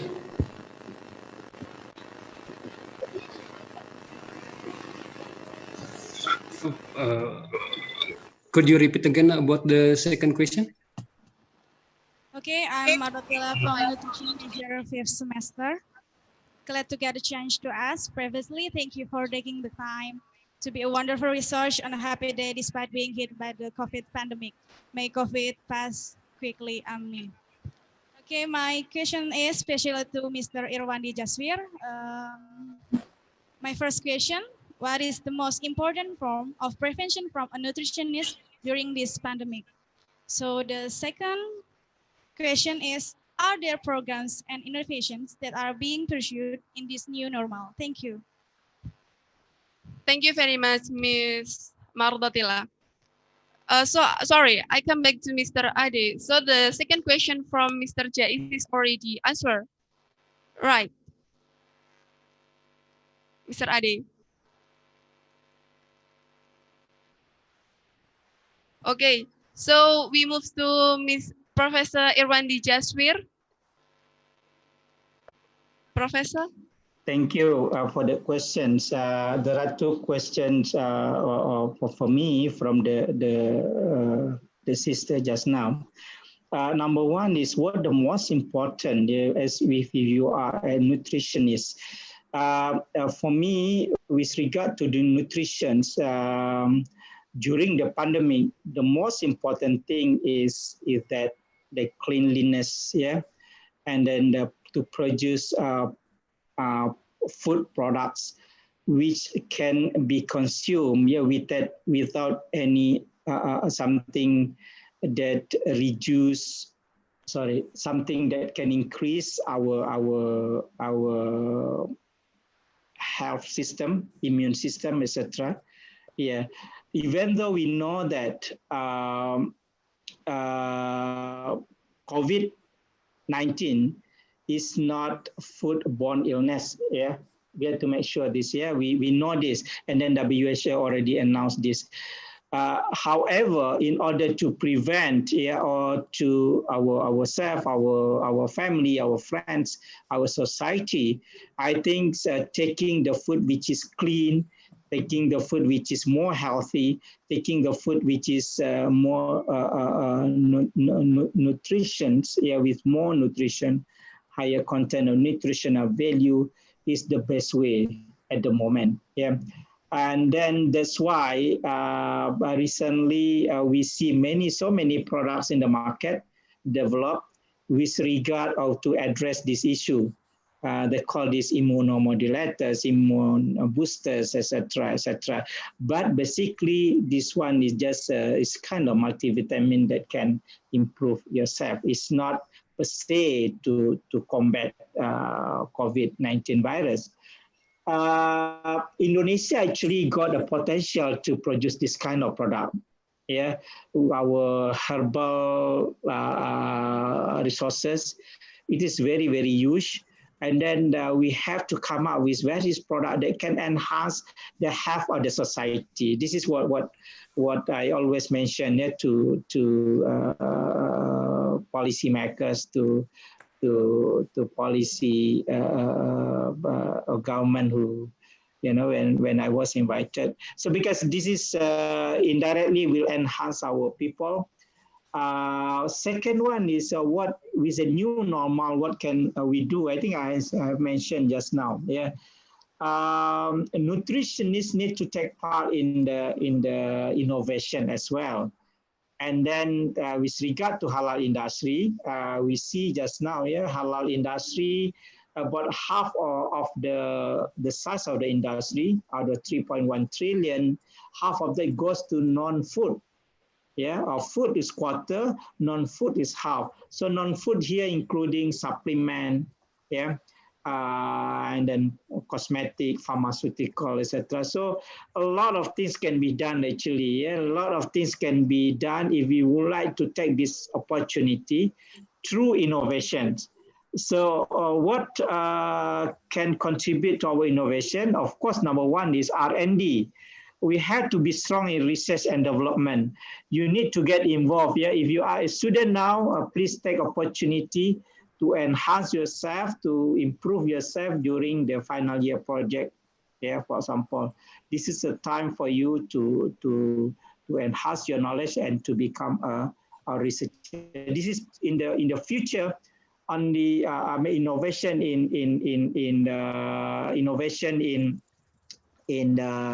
nutrition is become very, very important. Second thing is that because a pandemic will lead people to go more digital and IT, like our today's event. I'm from Malaysia, and then I give a talk in front of you in UNIDA. So even for that, I mean, halal industry also goes digital. Yeah, halal industry will go digital as well, and nutritionist is cannot be left behind. You need to follow the trend. Yeah, I just I come across and read one article recently. What the trend for innovation in the next 20-30 years, and out of the 10 top innovation, and 6 of them are related to IT. So of course, our food is there, food and nutrition is there, but how you relate your food and nutrition with the IT later on, yeah, because the mode of delivery will be IT based, and then it's true halal now is also through blockchain technology, through big data to see people what the health status of the people. All need data, yeah. So your skill. To read data is also very, very important. Yeah? Not everyone can read the data and make conclusion out of them. Yeah. So this is a few things that I can share with you. But I would like to highlight that innovation is very, very important, and then it is the foundation of any country to build up the halal industry, including from food and nutrition aspect. Thank you. Thank you very much, Professor Irwan Jujaswir. Due to the limited time, I open one questions, but from Zoom meeting, because we got question by Mr. Agus from Rekfon for both panelists. So he wants to know about both of your opinions. So what should Indonesia prepare in the near future to be ready as producer of halal food? How is the certification of halal food mechanism in Indonesia? And what could universities like UNIDA contribute? Thank you. Maybe can be answer started from Mr. Ade. Okay, thank you very much. I think the main of backbone of health and safety is managing risk. So the first, we should be identify the risk, including COVID-19 risk in your industries. Yeah, maybe for example, at my company in mining, what we can identify related to COVID-19 risk in our activities. And the second is mainstreaming your health and safety management system, not just comply, but safety is a value. Yeah, safety is a part of ibadah. I think we optimists we can fight with COVID-19 pandemic. Thank you. Thank you very much, Mr. Ade. So next, Professor Irwandi. Yeah, I will add there what Pak Ade already said. Yeah, when we see what happening in the halal scenario in Indonesia, we had to open our eyes. And whatever I mentioned here, this is in order. This is this kind of self, what we call this, self-assessment. Because I'm also still Indonesian. Yeah, I'm Indonesian. What we see here is that Indonesia with 220 million Muslim population, we are not yet the key players in halal industry. Agreed or not, yeah, we have to accept this. Yeah, why? Yeah, why? To me, number one is that in the last 20 years, perhaps, yeah, we have not focused to build our own halal industry. So rather, we focus on halal certification. I'm not saying that halal certification is not important. Halal certification is very important. Our halal certification is one of the top in the world. People will follow. But the problem is that if you focus on halal certification only, yeah, then we forget to develop our halal industry. So what we do not get part of the cake of 3.1 trillion. Instead, we get only from the halal certification. Yes, halal certification will have the halal industry, but it is only one small portion in one big halal ecosystem. So I urge everyone that we need to develop our halal industry. Yeah, not only focusing on halal certification. For example, yeah, why countries like Korea or China, now they are very, very eager to get into halal industry because they know how big is the industry is. Yeah, if you want to produce as a main producers of halal products, we have to focus on this. Second one, halal ecosystem need a collaboration of all. Yeah, it is not enough just by LPPOM or BPJPH now. Yeah, to work on halal industry, to do halal certification only. But if we want to develop halal industry, must be by everyone. So what happened in Malaysia, for example, every government agency, there is a role of contributing to develop halal industry. Ministry of Research, for example, provide all type of grant related to halal. Ministry of Higher Education provide all the facilities that university can offer program in halal industry. This is for human resources. Ministry of Industry, Ministry of Trade, Ministry of for religious affairs, of course, and everyone. So in total, a lot of agencies get involved so that halal industry can be emerged, yeah, as one of the contributing factors for the economic growth of the country. Number two, the question is that what the UNIDA can do. Yeah, again, because my background is a researcher, I like that UNIDA has a halal research center. Got one halal research center that can contribute. And also, if you like to get involved in certification, fine, because you can become LPH Indonesia, Lembaga Pemeriksa Halal, because they're from the Islamic organization. But again, yeah, if possible, we try to become producers as well, or helping the producers, especially UMKM. In Indonesia, there are millions of UMKM, but they got problem in the certification, so that we cannot see their products are in the world market. So there is one data that I just recently read that out of 200 top halal products in the market, and from Indonesia only 1 or 2, yeah. Compared to from Thailand, there are 20 products which are under the top 200 halal products. Yeah, I think that's it. Yeah, from me. Thank you very much. Assalamualaikum warahmatullahi wabarakatuh. Waalaikumsalam warahmatullahi wabarakatuh. So that the first session of Q&A, hopefully the answers can satisfy those who ask. And before we end this first panel, we hope the speakers can give us a closing statement. Maybe it can be started from Mr. Ade Kurdiman. Please.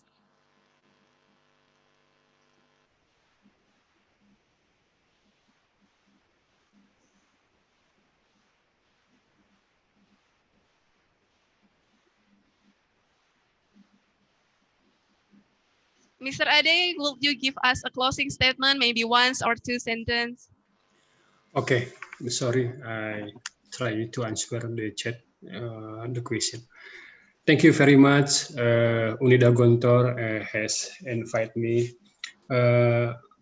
Ladies and gentlemen, the new normal is a good moment to change our safety thinking, health and safety thinking, health and safety lifestyle, and starting to make health and safety is a value. Health and safety is a spiritual value, not only job description, not only program, something like that, but health safety is ibadah to Allah Subhanahu wa Ta'ala. I think enough. Thank you very much. Assalamualaikum warahmatullahi wabarakatuh. Waalaikumsalam. Next, Professor Irwandi. Yeah, thank you again, yeah, for this opportunity. My closing remarks is that we know that pandemic it gives us a lot of troubles, a lot of problems. Even in Malaysia now, restricted movement RMO still extended until end of December. We cannot move, you cannot go outside, yeah, Malaysia, for example, for me, or if we can go and then we come back, we need to quarantine for 14 days, a lot of problem for us. But we know that it will got effect, we got a lot of to the economy everywhere, yeah, in Indonesia and Malaysia, in the world. But there is still opportunities, yeah, especially in the halal industry. Yeah, a lot of things, yeah, in the halal industry can be done. Yeah, as I showed the slide just now, for food and pharmaceuticals, the trend of the market increased. Yeah, even during the pandemic. Yeah, slightly, but in the projection it is increasing because people still need this. So my closing is that let us work together, hands in hand, to contribute to our halal industry in our respective field of specialization. If you are a nutritionist, you do your part so that Indonesia can become one of the biggest or major players in the world halal industry. Thank you. Thank you very much, Professor Irwandi. So once again, thank you for the two speakers, Mr. Ade Kurdiman and Professor Irwandi Jaswir. We hope Allah will always protect you all and be in good health. We hope this pandemic will end soon so we can invite you to visit our beloved campus. See you and thank you. Amin. Terima kasih. Thank you very much. Prof. Irwandi, salam kenal Prof. Ya, Waalaikumsalam Pak. Saya punya bukunya nih Prof. Terima kasih, terima kasih. Okay, thank you very much for the two speakers. Ladies and gentlemen, now we are going to move to the second session. I will invite Dr. Tawat Naipom from Prince of Songkhla University, Thailand. We will deliver a topic about developing halal lifestyle to answer the challenges of the COVID-19 issues in terms of science and health. Good day, Dr. Tawat. Assalamualaikum and sawadee krab.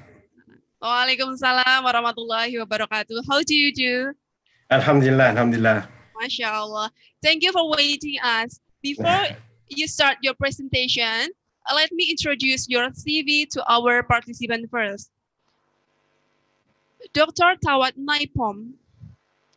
The last educational background was PhD, Islamic Banking and Finance major from University of Durham, United Kingdom. And his profession now is lecturer in Islamic Banking and Finance, College of Islamic Studies, Prince of Songkhla University, Patani Campus, Thailand, from 2004 until present. Second, he is director, Halal Institute, Prince of Songkhla University, Thailand, from March 2016 until last March 2020. Well, Dr. Tawat, you have 20 minutes to deliver your presentation. Start from the first slide, and we will remind you maybe 5 or 2 minutes late in last. Then please time and place are welcome.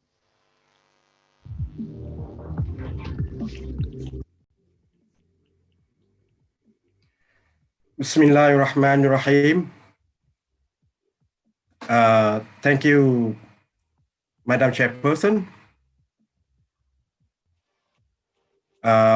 directors, professors, students, and participants. Assalamualaikum warahmatullahi wabarakatuh. Waalaikumsalam. So thank you very much for inviting me to give a talk on a little bit different from the first two speakers. My topic would deal on the halal spa and massage, which is very famous in Thailand. And it is part of halal industries that Thailand have tried to develop in the past 5 years. So before I go into my topic, I would like to remind you that we are still, fighting with the COVID-19. So we have to try our best, to protect ourselves from this disease. Inshallah, may Allah help us. So now, for me, during the time that I was the director of Halal Institute in between 2016 and 2020, early this year, we have been trying very hard with our partners, whether the government agencies and also the Islamic Council of Thailand, just like MUI in Indonesia. We are trying to establish the standards for the spa and also the massage to boost or to promote it as part of the halal tourism programs in Thailand. Of course, I think you know what spa is all about, but there's small difference between spa and massage. Massage, okay, it's massage. Usually spa will include everything. And more importantly, spa will use also the water. So Spa, as you see in my slide, they include everything, energy treatment, dairy programs, okay, yoga treatment, something like that. So when we started, actually we started in 2013, even before I joined the Halal Institute, that we try to define what is the halal spa. So very simple, when we look at some literature, they will say, okay, spa services, the conforming Islamic principles or Sharia, sometimes they call Sharia compliant spa, Muslim friendly spa, maybe in Indonesia, I have read some articles, there's a Sharia spa, yeah? Okay, so in Thailand, spa industry contributed a lot to our economy. And in 2017, it was reported that the revenue from spa industry is 1.1 billion USD. So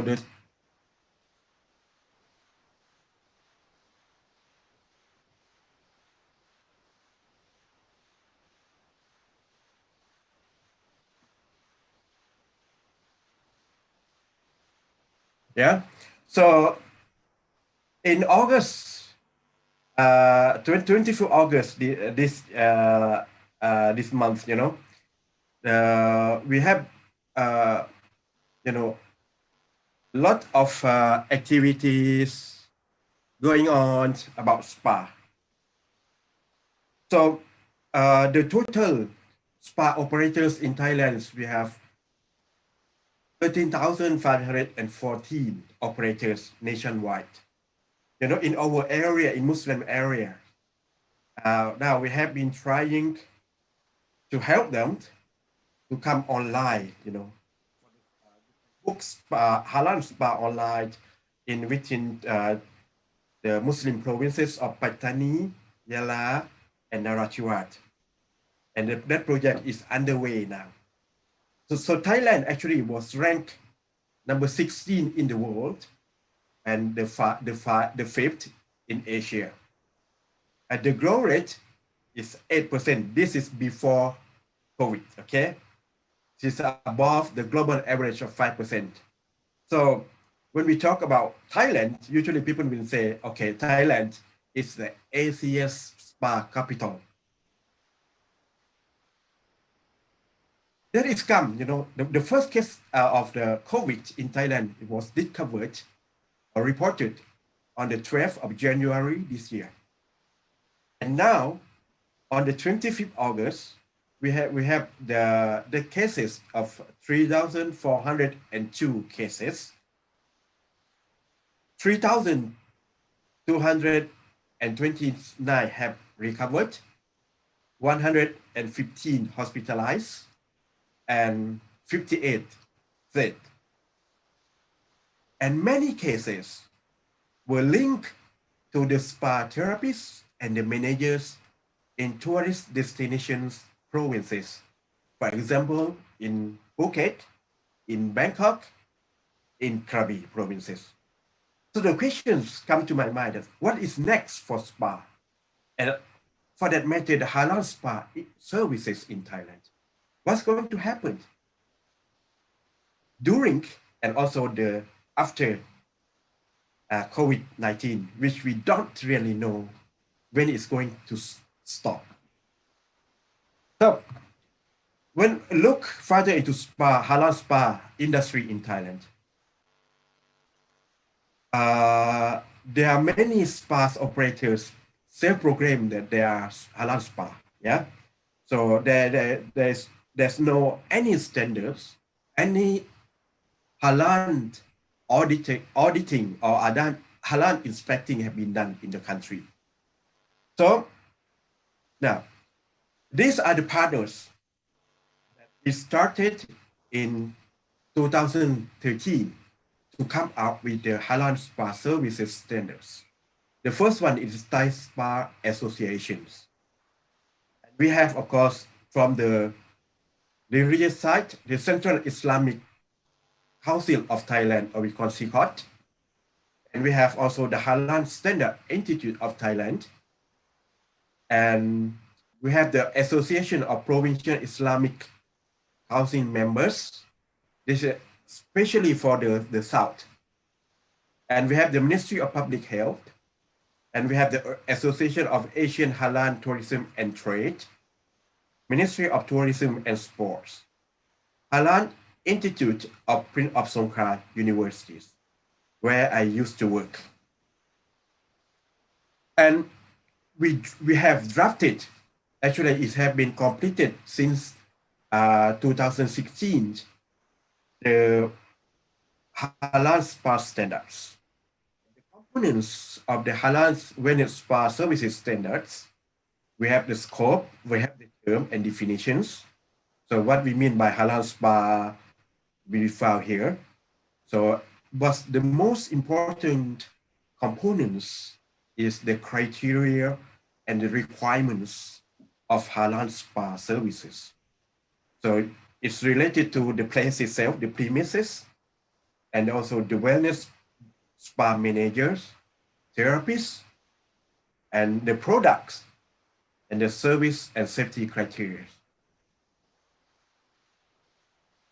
So, among the most important criteria that we have come up with is if about the place or the premises, there is a segregation or the separations between men and women. They're free from forbidden pets. You know, there is no dog, no some other, for example, the pig, you know. It's not close to that kind of thing. For the spa manager, they have to be well trained on spa and halal spa services standards. We agreed during the focus group that actually the spa manager could be a non-Muslim manager, but he has to be trained on the Islamic principles related to the halal spa services. For the therapists, who are very, very important to make the spa halal, they must have the knowledge of Islamic principles. They must have the same sex with the clients. And in Thailand, we have a lot of discussions on whether the people from kind of like, the third sex, they call it during the meeting. I mean, the male will behave like women, should be qualified to be a therapist for men. And at the end, we came out with the decision that they are not allowed to provide the service for either male or female. And what Halal Institute, Prince of Songkran University, have focused most is on the spa products. We have the halal spa products, including everything, the oil, the material used for the spa products. You know, we have also conducted a lot of research on the spa products, come up with the product itself, how to test them, whether there is a contaminations. Now we have more than 4 products which are halal. And also we helped the spa industry to test also the products which have been available in the market for a long time, whether it's halal or it's not halal. If it's halal, they can ask for the halal certifications and then become part of the halal products. Of course, there is no alcohol served within the spa premises. Okay, so what we do, spa services and also halal spa in Thailand after COVID, on the 1st of January. Actually, spa houses were the first to be ordered by the government to close and suspend on their operations. It started from 18th of March. On the 26th, the emergency decree was posed by the government. The lockdown was enforced. So they sent all the therapists and spa operators to close already. Now they have to go back to their hometown. And that is during the time that they found out that a lot of spa therapists convicted with the COVID-19. But after some times, on the 15th of June, 2020, spa and massage services were again allowed with a very strict operational guidelines. 16 pages, from the government itself, not the ministry, from the government itself. Because Thailand rely very much on tourism industry, whether the Thai tourists or international tourists. That's why after they come up with the guidelines, so they decided to allow the spa operators to open in Thailand. Of course, they have to have the self-assessment form submitted to Ministry of Public Health. The guideline, highlight the responsibilities of spa operators, therapists, managers, and customers also. And failing to do so may result in executions, then be caught by the police. And surprisingly, most of the guidelines of the government are similar to what we have, drafted in the halal spa services guideline earlier. Okay, of course, the social distancing, cleanliness standards, health checks, mask use, hand wash, new operational procedure are among the guidelines, the normal guideline, whether what type of industry in Thailand you have to follow this. Yeah. So with that decrease, the halal spa and massage operators must adopt the guideline issued by the government related to government and other related government authorities. So we found out that the government has actually allowed the spa operators to reopen their services, but the provincial government say no, we don't want it now. We want to wait for some time and see. So also, whether you follow the guideline, still you have to consult the local government before you open your operations.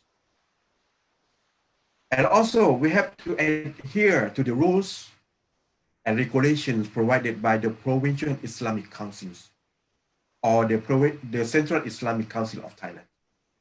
During this COVID-19, the Islamic authorities in the countries have come up with a number of guidelines for the business as well. But more or less, they are quite similar to the government, the guidelines. But they try to bring in some evidence from the Quran and the Sunnah in their guideline to ensure Muslims that we have to follow because of this Quran, because of the Sunnah, or because of the fatwa of the ulama. 2 minutes left. Okay, so I like to conclude that in Thailand, halal spa and massage are still in need because now we started to reopen, our tourist destinations to some of the countries. So we need halal spa and also spa. And who are mostly the Muslim customers. And also, though now we have drafted the halal spa guidelines, but it have not been approved by the government yet, still this halal spa guidelines have been used by a number of halal spa operators now. And in some of the provinces, the provincial Islamic councils, now come to the, attended the training with us, and now they are, they are doing the audit, halal spa auditing for those spa operators. So the impact of COVID-19 to the operation in Thailand have been very large. A lot of big spa operators in Thailand have been closed and a lot of layoffs have been done. So anyway, if we want to follow and operate our spa or halal spa, we must follow also the guideline from the government and the guideline from the Islamic Council of Thailand. With that, I would like to conclude my presentations. The last point is we in Thailand actually now we need experts in Sharia and healthcare who understand the healthcare and also understand Sharia so that they can be released for inspections and awareness among customers, spa service providers. The government authority have to ensure that halal spa and massage can effectively continue in operation during the time of COVID-19. Thank you very much. Assalamualaikum warahmatullahi wabarakatuh. Waalaikumsalam warahmatullahi wabarakatuh. Thank you for the wonderful presentation. I think this is interesting topic, Dr. Tawad. Before we go into the Q&A session, I first ask for your approval. Do you mind to wait for the next speaker? Okay, no problem. I can wait, inshallah. Thank you very much. Ladies and gentlemen, after Dr. Tawad Naipom session, we will move to our last speaker. I will invite Professor Abdul Rahman from Faculty of Pharmacy, University of Gajah Mada, who will deliver a topic about the role of pharmacies in developing halal product authentication. Good morning, Professor Abdul Rahman. Good morning and waalaikumsalam. Waalaikumsalam warahmatullahi wabarakatuh. Thank you for waiting us. As usual, before you start your presentation, let me introduce your CV to our participants. The full name is Professor Dr. Abdul Rahman, SFEPT, MSI. He was born in Pati, January 20th, 1977. His last education was doctoral from Institute Penyelidikan Produk Halal, University Putra, Malaysia. And he was the best young researcher in Asia Pacific from Prosper.net Young Scopus Scientist Award 2014. And he was also Outstanding Intellectual Property Award for the category of copyright in the field of science from the Ministry of Research, Technology and Higher Education 2015. So Professor Abdul Rahman, this is your time to deliver your presentation. You have 20 minutes, start from the first slide, and we will remind you in the last 2 or 5 minutes. So please time and place are welcome. Bismillahirrahmanirrahim. Alhamdulillahil qail. Ya ayyuhan nasu kulu mimma fil ardi halalan thayyiban. Wassalatu wassalamu ala nabiyyina wa syafi'ina Muhammadin sallallahu alaihi wasallam. Al-qail fil hadits al-syarif. Al-halal wal haramu bayyinun. Qatratal muhtaramin, Rektor, Amid, wa talibi jami'i fil Jami'ah Darussalam Gontor. Assalamualaikum warahmatullahi wabarakatuh. Waalaikumsalam warahmatullahi wabarakatuh. First of all, I'd like to thank to the committee, especially Dr. Amal Faudola, for inviting me to share our experience and our knowledge on the role of pharmacies in developing halal product authentication. Currently, I am a coordinator of the halal industry and systems, one of the center excellence in science and technology and the Ministry of Education and Culture, or Pusat Unggulan Iptek Perguruan Tinggi, the Ministry of Education and Culture. Okay, as we know that Indonesia has law concerning halal product assurance number 33 year 2014. In the 4th article, this law states that the products that enter, circulate, and traded in the territory of Indonesia must be certified halal. The product here is good or services that are related to food, beverage, drug, cosmetic, chemical product, biological product, genetically engineering product, as well as consumer goods that are worn, used, or utilized by the public. Drug and cosmetic are a pharmaceutical product. Therefore, the pharmacist must take a role in halal product assurance. As we know that the authorization of halal certification is performed by Halal Product Assurance Organizing Agency, or known as Badan Penyelenggara Produk Halal, or abbreviated with BPJPH. So the authoritative agency to perform the halal certification is BPJPH. In the 7 articles, BPJPH shall collaborate with the related ministries, halal examination agency or lembaga pemeriksa halal, which is the agency taking audit and also performing the analytical testing for the product subject to contain non-halal component. And also BPJPH also collaborate with Indonesian Ulama Council or Majelis Ulama Indonesia. So LPH, as Professor Irwandi mentioned before, that LPH is an agency which examine and or test the halalness of a product. This is the simplified procedure for halal certification.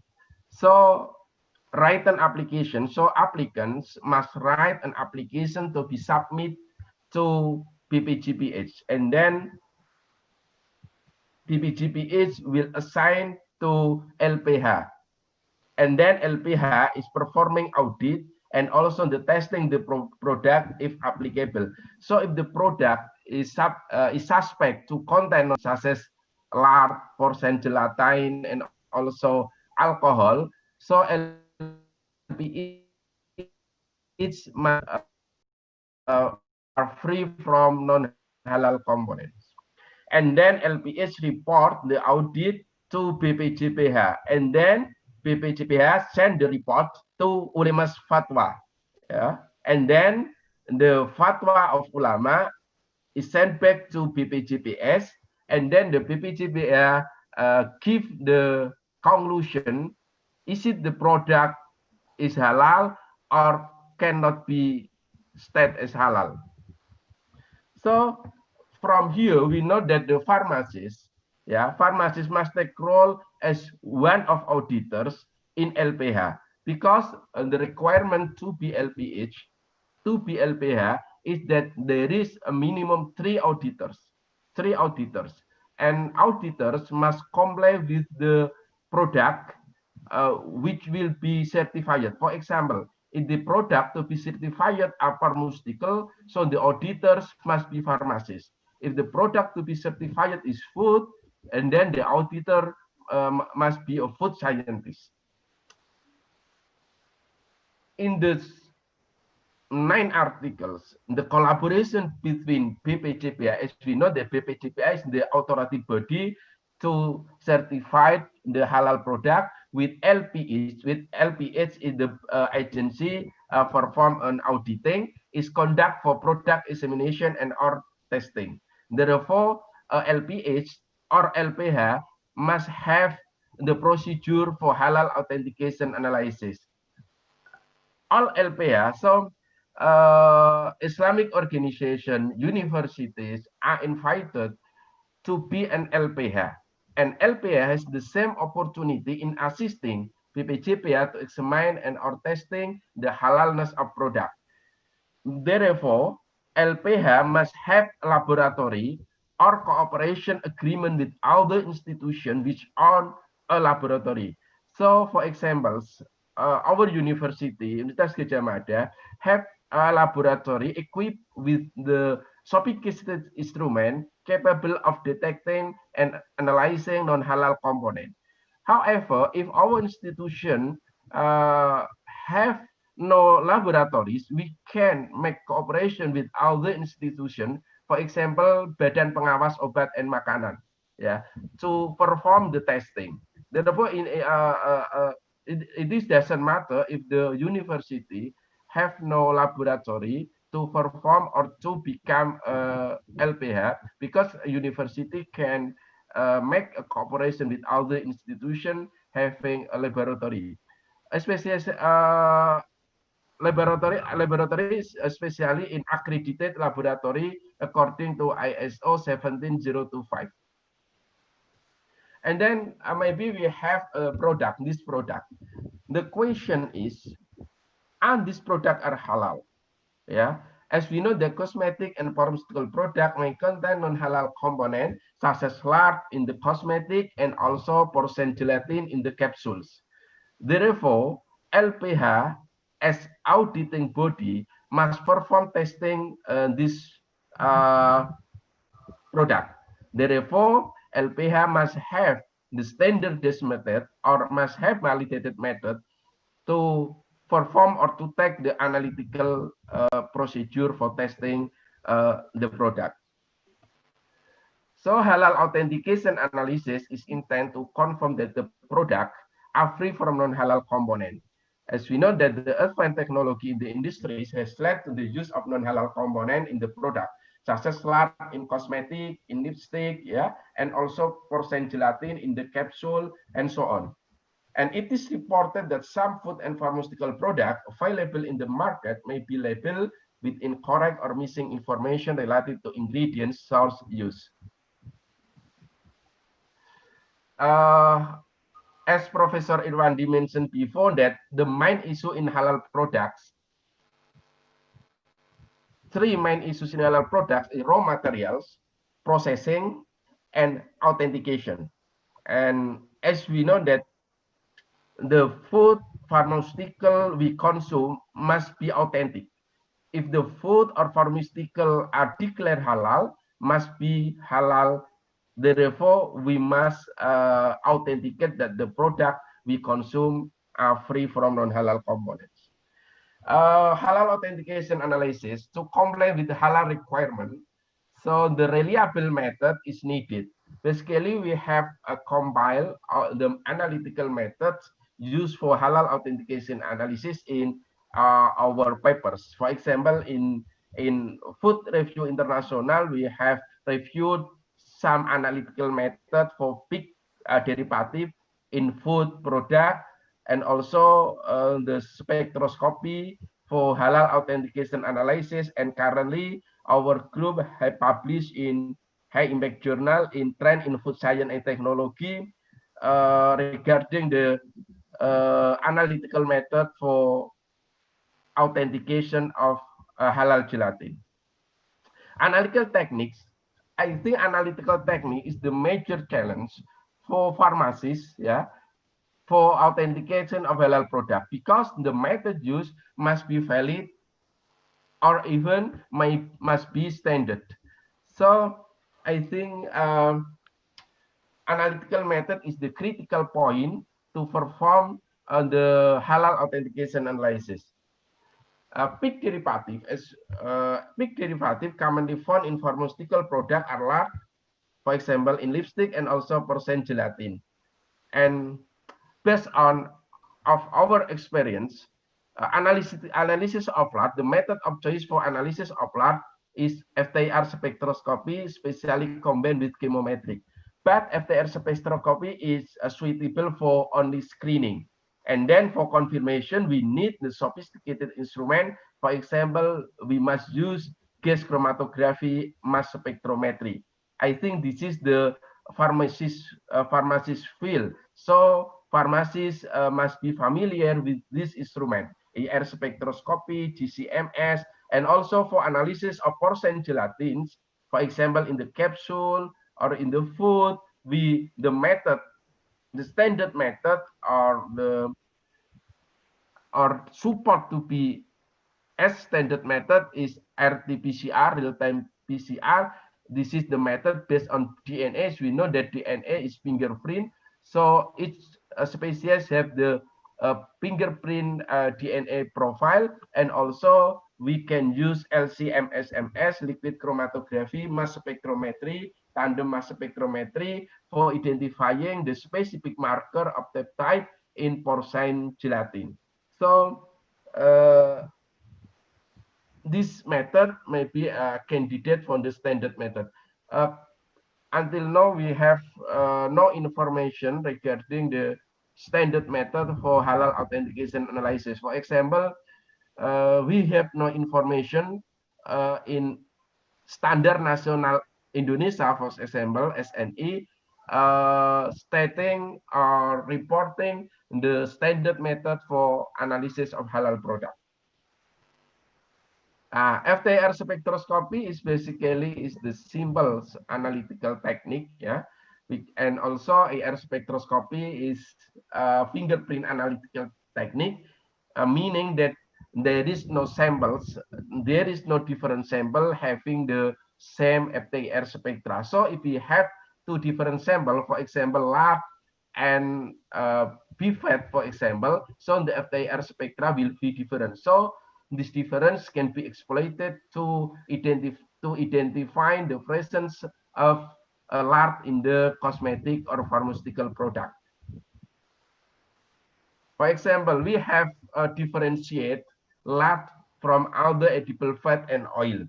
So this is the FTIR spectra. So if we differentiate FTIR spectra only based on spectra, so it is very difficult. Therefore, the sophisticated statistical analysis non-schemometric must be used. For example, lard is number one. Yeah, lard is number one. So if we have unknown samples and then we run in FTIR spectrum photometer, then we will get a FTIR spectra, and then we can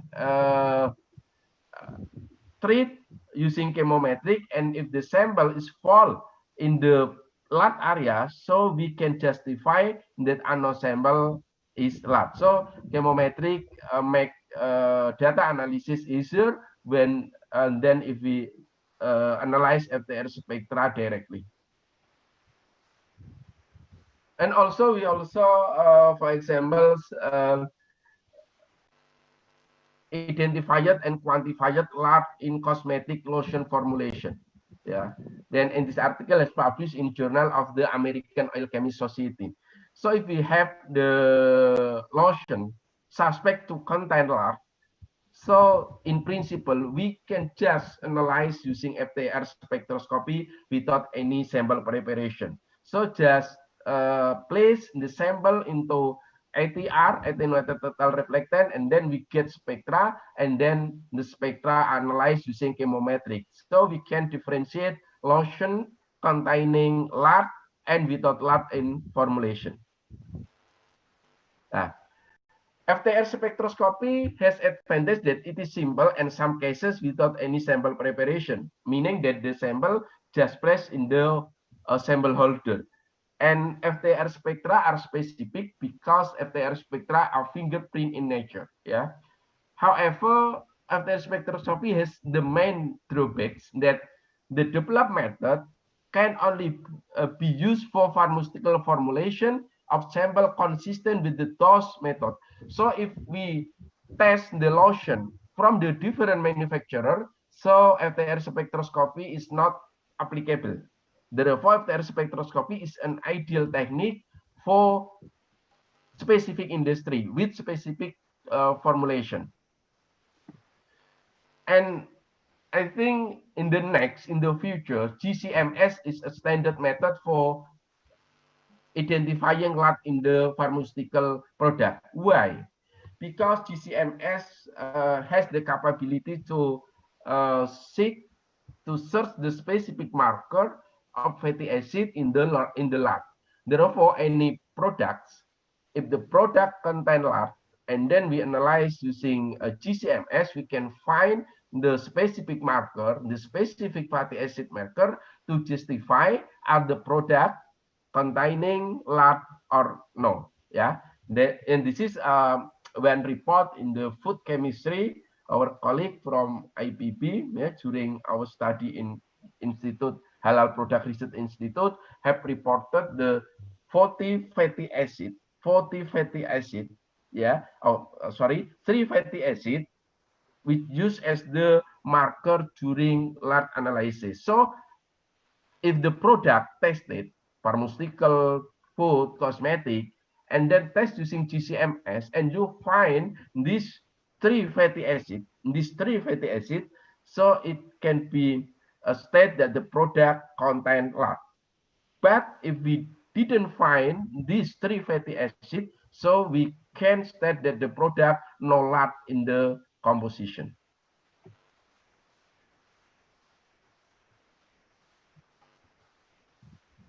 And then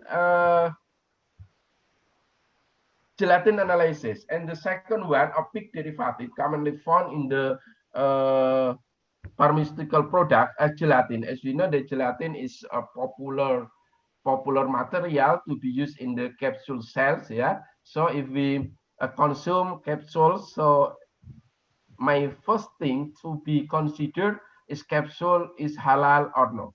Is the cell capsule made from the bovine gelatin or porcine gelatin? And the standard method to be used for analysis of gelatin, candidate for the standard method, I think is real-time PCR based on DNA analysis and also LC-MS for specific peptide. Yeah.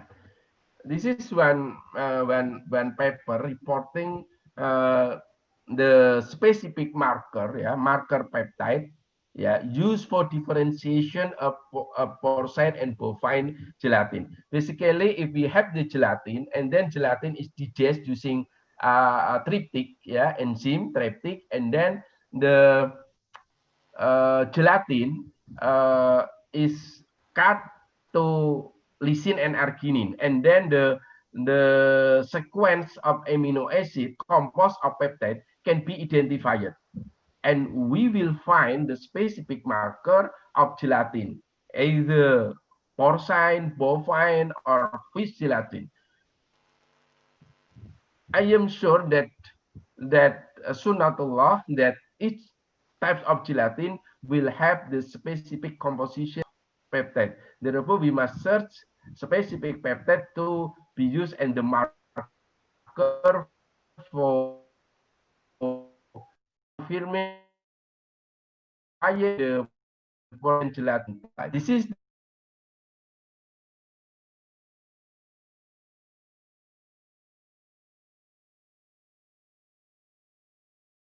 and using the database, we found that bovine gelatin, and this is the bovine, and this is the porcine, can be differentiated with all these peptides.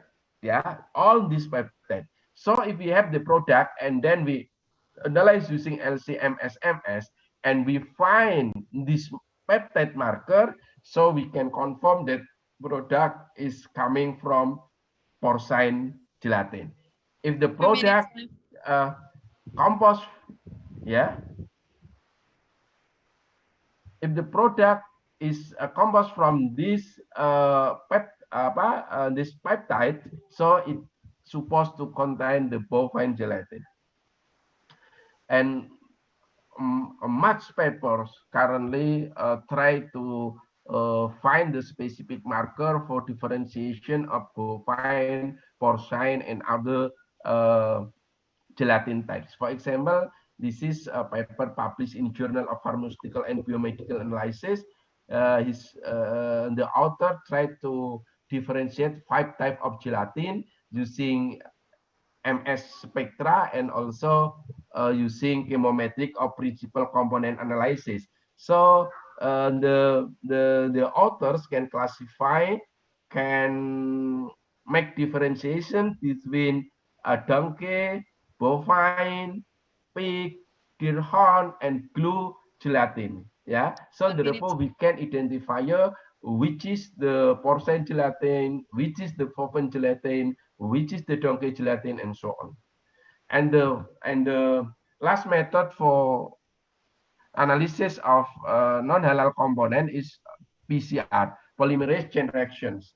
Polymerase chain reaction is the specific method for identifying DNA. So each species has the own specific DNA to be used as analytical tools for differentiation of species. 1 minute left, Mr. Okay. Okay, and then, for example, we have the analysis of porcine gelatin, and we have successfully analysis, and then as a conclusion, that pharmacists must take role in halal product authentication by developing standardized method for detection non-halal component in pharmaceutical product, and also pharmacists should actively participate as auditor for assisting in halal certification, and also pharmacists must be competent to perform analysis of big derivative. I think this is our presentation, and the time is back to moderator on the chairman. Thank you. Thank you very much for the amazing presentation, Professor. For your information, our conference have a lot of participants, more than 100 participants in Zoom, more or less 1,500 students on site, and also we have more than 3,000 viewers on YouTube. Now we are going to the Q&A session part 2. Firstly, we will give the chance to our beloved audience in this hall. So, is there any questions so far? Okay, please the committee near.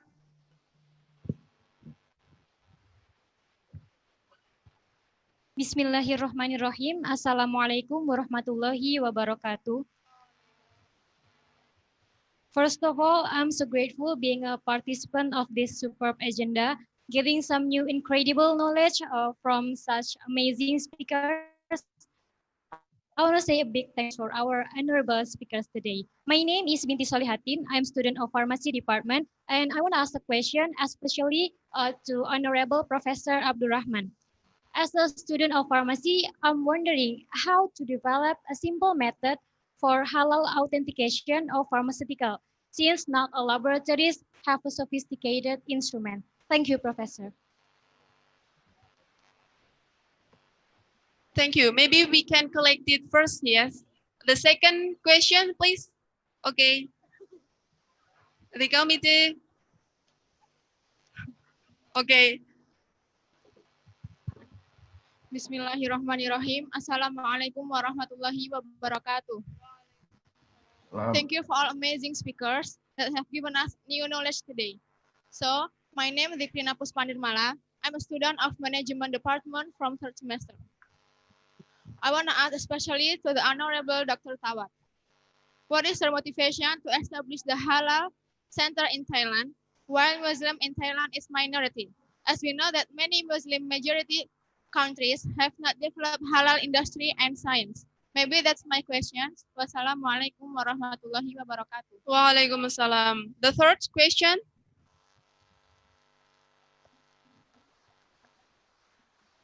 Okay, committee. Okay, thank you. Bismillahirrahmanirrahim. Assalamualaikum warahmatullahi wabarakatuh. Let me introduce myself. My name is Nida Novia Salahuddin. I'm a student of Islamic Economics from 3rd semester. First of all, I want to say thank you for all honorable speakers that have given us many knowledge that we haven't before. Okay, I want to ask especially to Honorable Dr. Tawad. My question about currently, the halal lifestyle is very big business opportunity, and many countries are starting to realize this opportunity, one of which is Thailand. So, what's your strategy to improve the Thai economy during the pandemic by adopting a halal lifestyle? I think that's my question. Thank you for your time. Wassalamualaikum warahmatullahi wabarakatuh. Waalaikumsalam warahmatullahi wabarakatuh. Third question first. Maybe Professor Abdurrahman can answer the first question from Binti. Okay, thank the chairman. Okay, this is I think the good question from the student of pharmacy in Universitas Darussalam Gontor. The question is how to develop a sample method without involving the laboratory equipment. I think this is impossible not to use instrument, either simple or sophisticated instruments. Because why? Yeah, because big derivative typically present in the low concentration or The second reason is that if the level of pig derivative are higher, is typically have the similar composition with halal component. For example, capsules cells is typically made from porcine and bovine gelatin. And as we know, the gelatin is derived from the collagen, yeah, from collagen. And both porcine and bovine gelatin has the similar composition in peptide or in amino acid composition. Therefore, using physics or organoleptic tool, we cannot determine the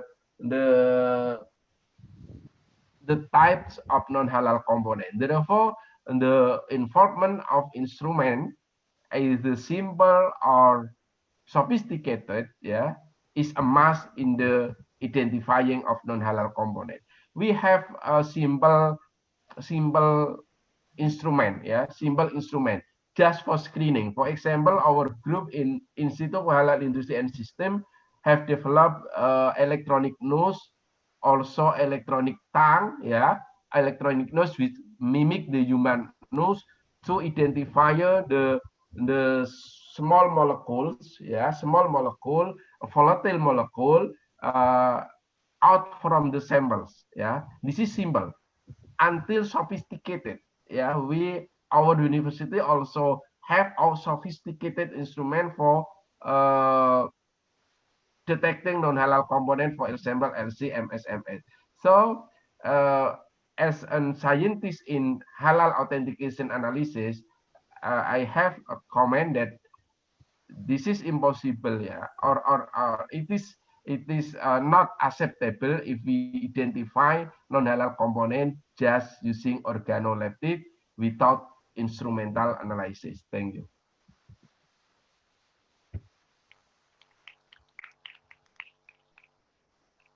Thank you. And next, Dr. Tawat.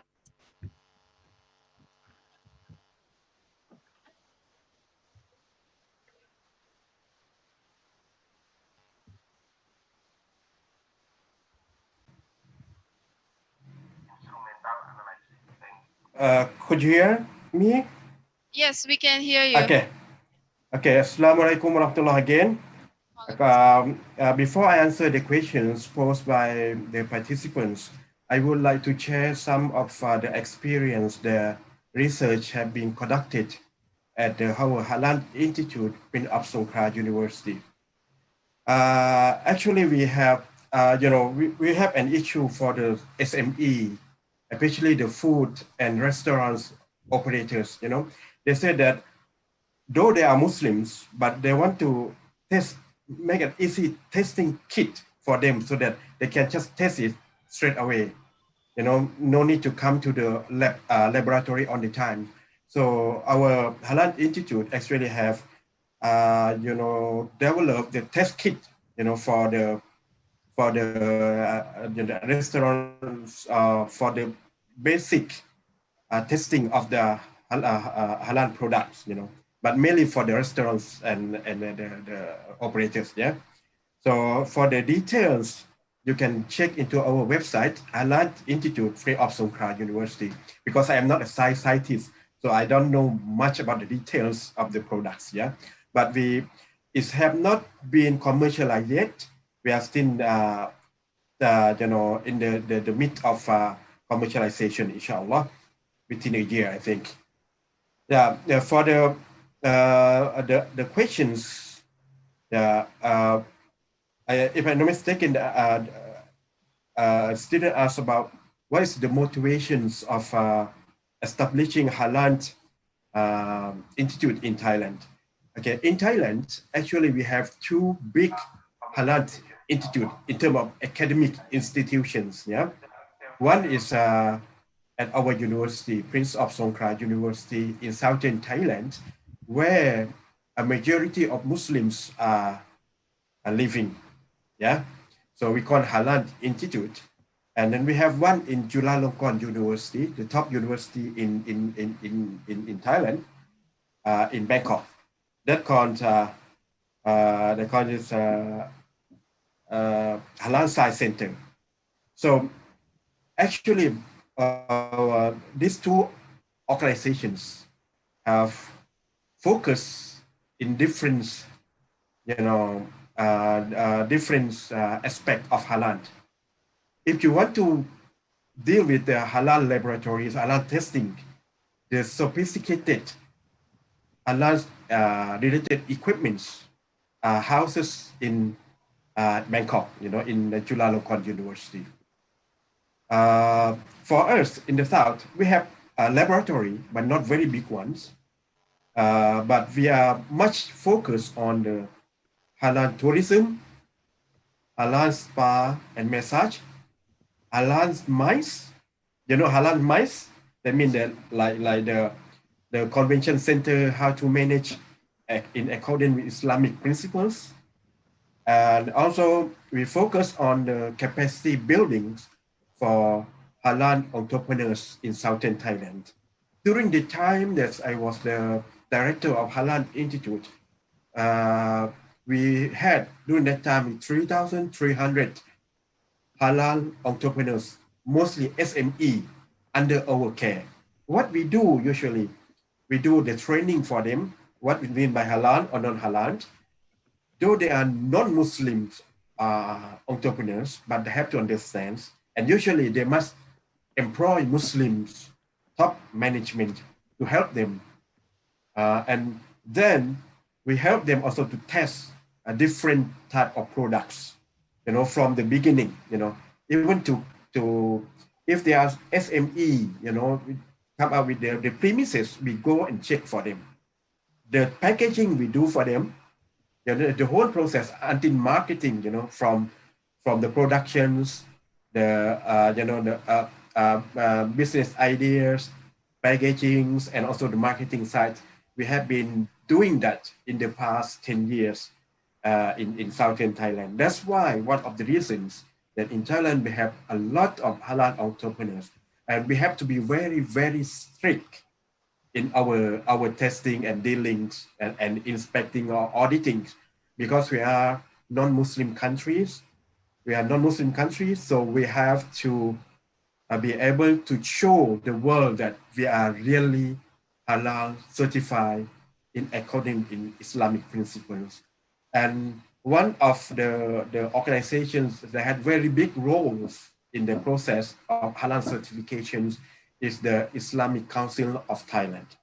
They will be the one who check in terms of the processes in the factory or in the premises, whether it's halal or not. We will do the testing in the laboratory and training for the halal entrepreneurs. Yeah, that's and also Halal Institute is important for Thailand. That we have to do a lot of research and innovations, especially innovation parts. We have done a lot of that as part of the country, main research and innovation strategy with the Ministry of Science and Technology and Higher Education. So there are a lot of projects that I have been doing in the past 4 or 5 years related to that halal certification, including there are a lot of researchers in the pharmacy as well.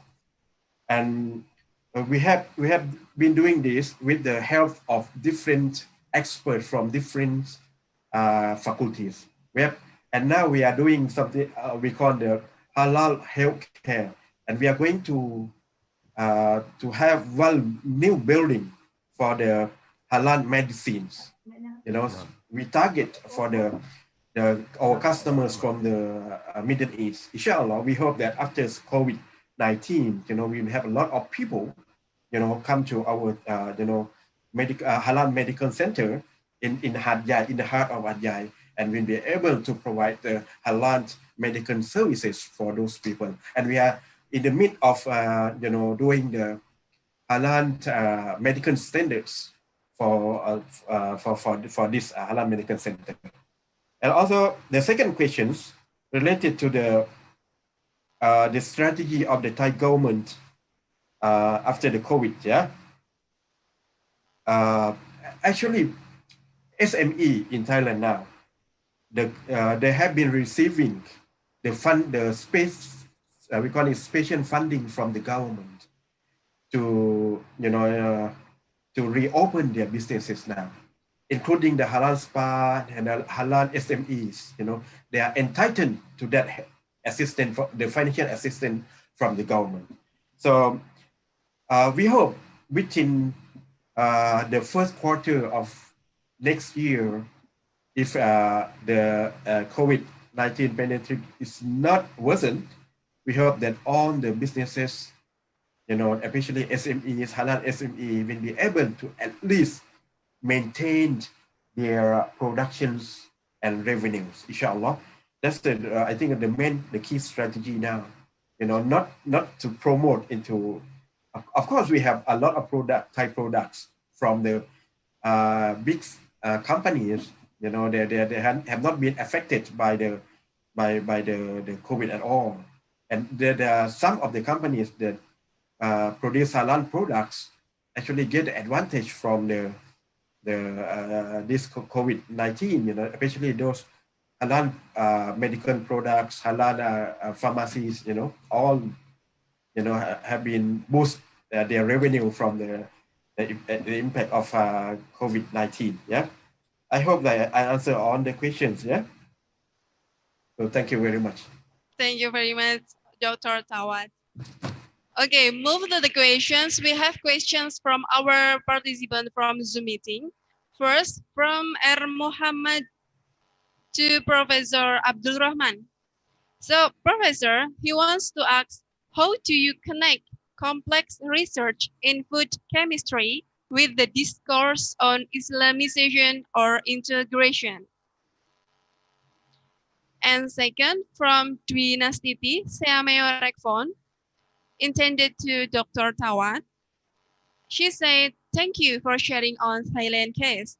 Besides empowering healthcare professionals, what are Thai government strategies to ensure or maintain the SPA certification? Has the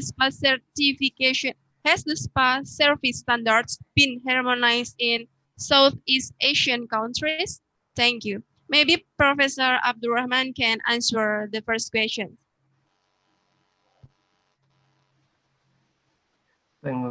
Thanks for this question. I think this is the good question from R. Muhammad. Yeah. From our opinion, that the integration of Islamic rules and the science is a must. For example, why for najis mughalazah, the cleaning of najis mughalazah must use turab or clay. Why? Yeah, and also why the what we call is anggur, yeah, anggur after 3 days must be throughout. Maybe is it any component which are harmful for our body? For example, the alcohol, aldehyde, acetone coming from this drink. Yeah, I think this is the integration of the Islamic rules with the science and technology. So we, as for example, we as Muslim pharmacists must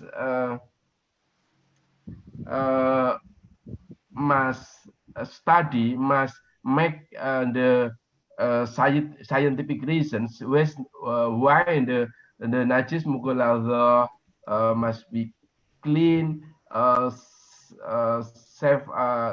times with water and once with clay, and all the rules regarding the Islamic rule in our activity. I think this is my answer. Thank you, Professor Abdurrahman. Next, Dr. Tawad.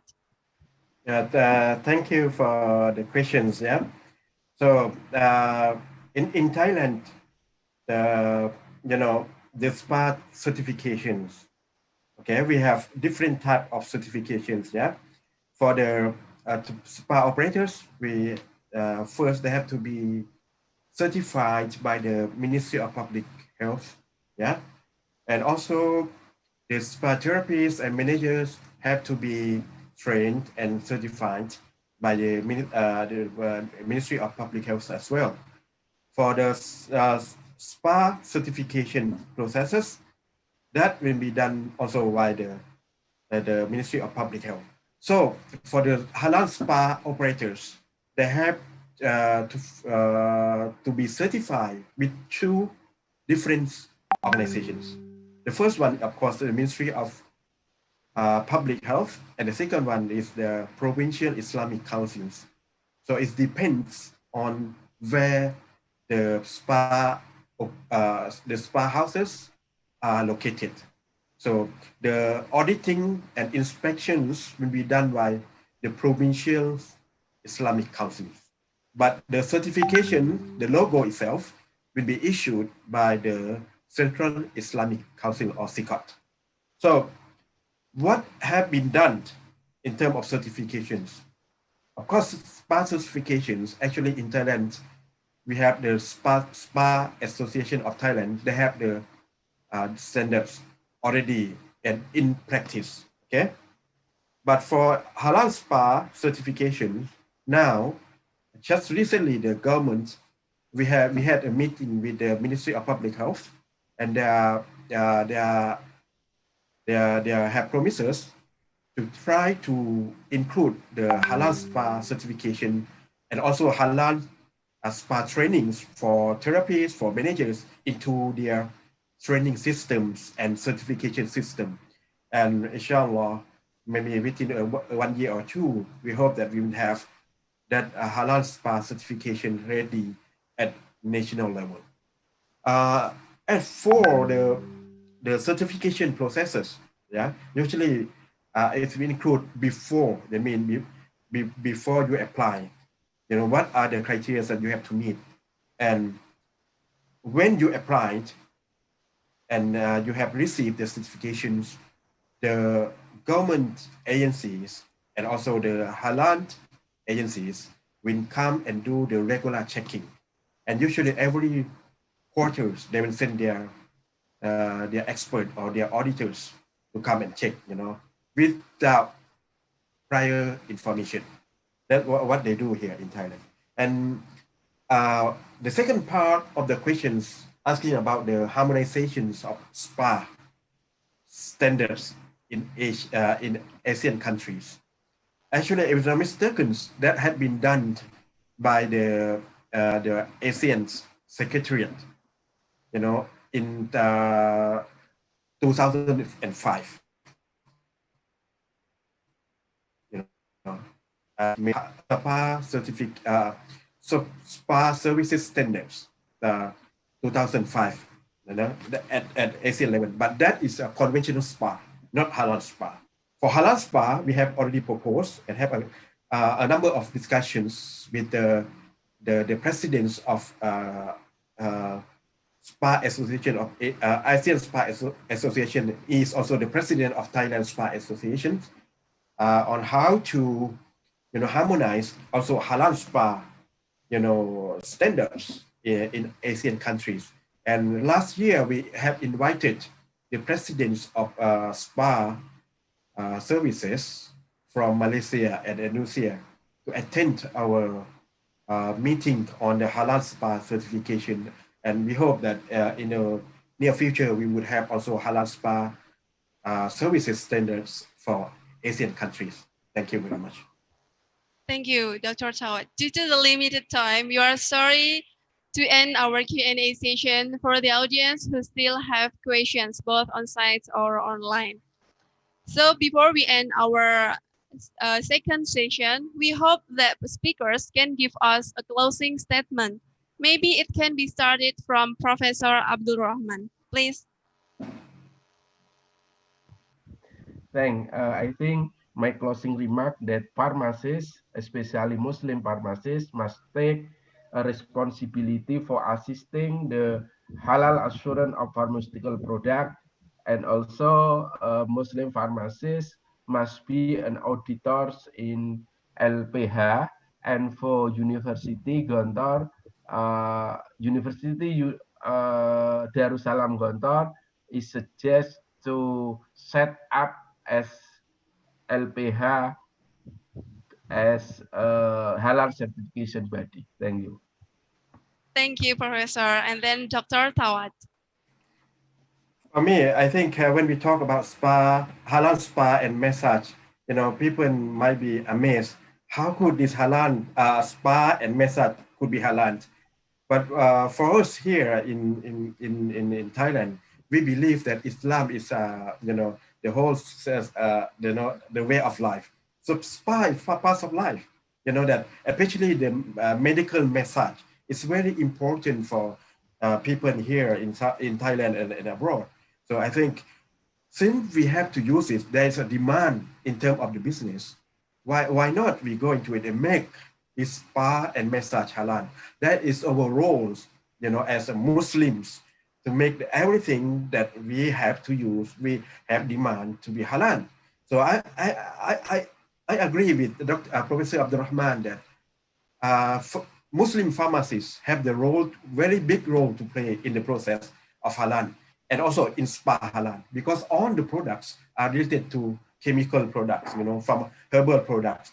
And those who are testing or maybe even making the halal spa products are the pharmacists. So thank you very much for inviting me today. And I hope I will be able to visit the University Gontor in person, inshallah, in the near future. Thank you very much. Amen. Thank you. Once again, thank you very much for both our great speakers, Professor Abdurrahman and Dr. Tawad Naipom. We are feel blessed to have you both in this conference. We hope the given lecture can be useful for our institution in particular and all participants in general. We hope this pandemic will end soon so we can invite you again to visit our beloved campus. See you and thank you. Okay, thank you. Assalamualaikum. Waalaikumsalam warahmatullah. Well, ladies and gentlemen, we already have come to the end of the main agenda. I deeply apologize if there are many mistakes when I'm speaking. Thanks for your attention. See you and wassalamualaikum warahmatullahi wabarakatuh. Give it back to Master of Ceremony. To our respectable moderator, you may come back to your seat. Distinguished guests, ladies and gentlemen, we've come to the end of our agenda today. We would like to express a sincere gratitude to all participants and our wonderful audiences. Let's close the agenda today by reciting Hamdalah and Kafaratul Majlis. Alhamdulillahirabbil alamin. Subhanakallahumma wa bihamdika. Asyhadu an la ilaha illa anta. Astaghfiruka wa atubu ilaik. Announcement. To welcome our respectable invitees, University of Darussalam Gontor will hold a lunch at 11:30 a.m. and the venue will be decided as follows. For VVIP guests, at the lecture office of New Age Building, and for all invited guests at the mini hall of Female Campus University of Darussalam Gontor. And for the lecturers and staffs and all invited guests, we invite you all to attend the soft opening of Darussalam Medical Center at New Age Building after this agenda. Thank you very much for your appreciation. Wassalamualaikum warahmatullahi wabarakatuh.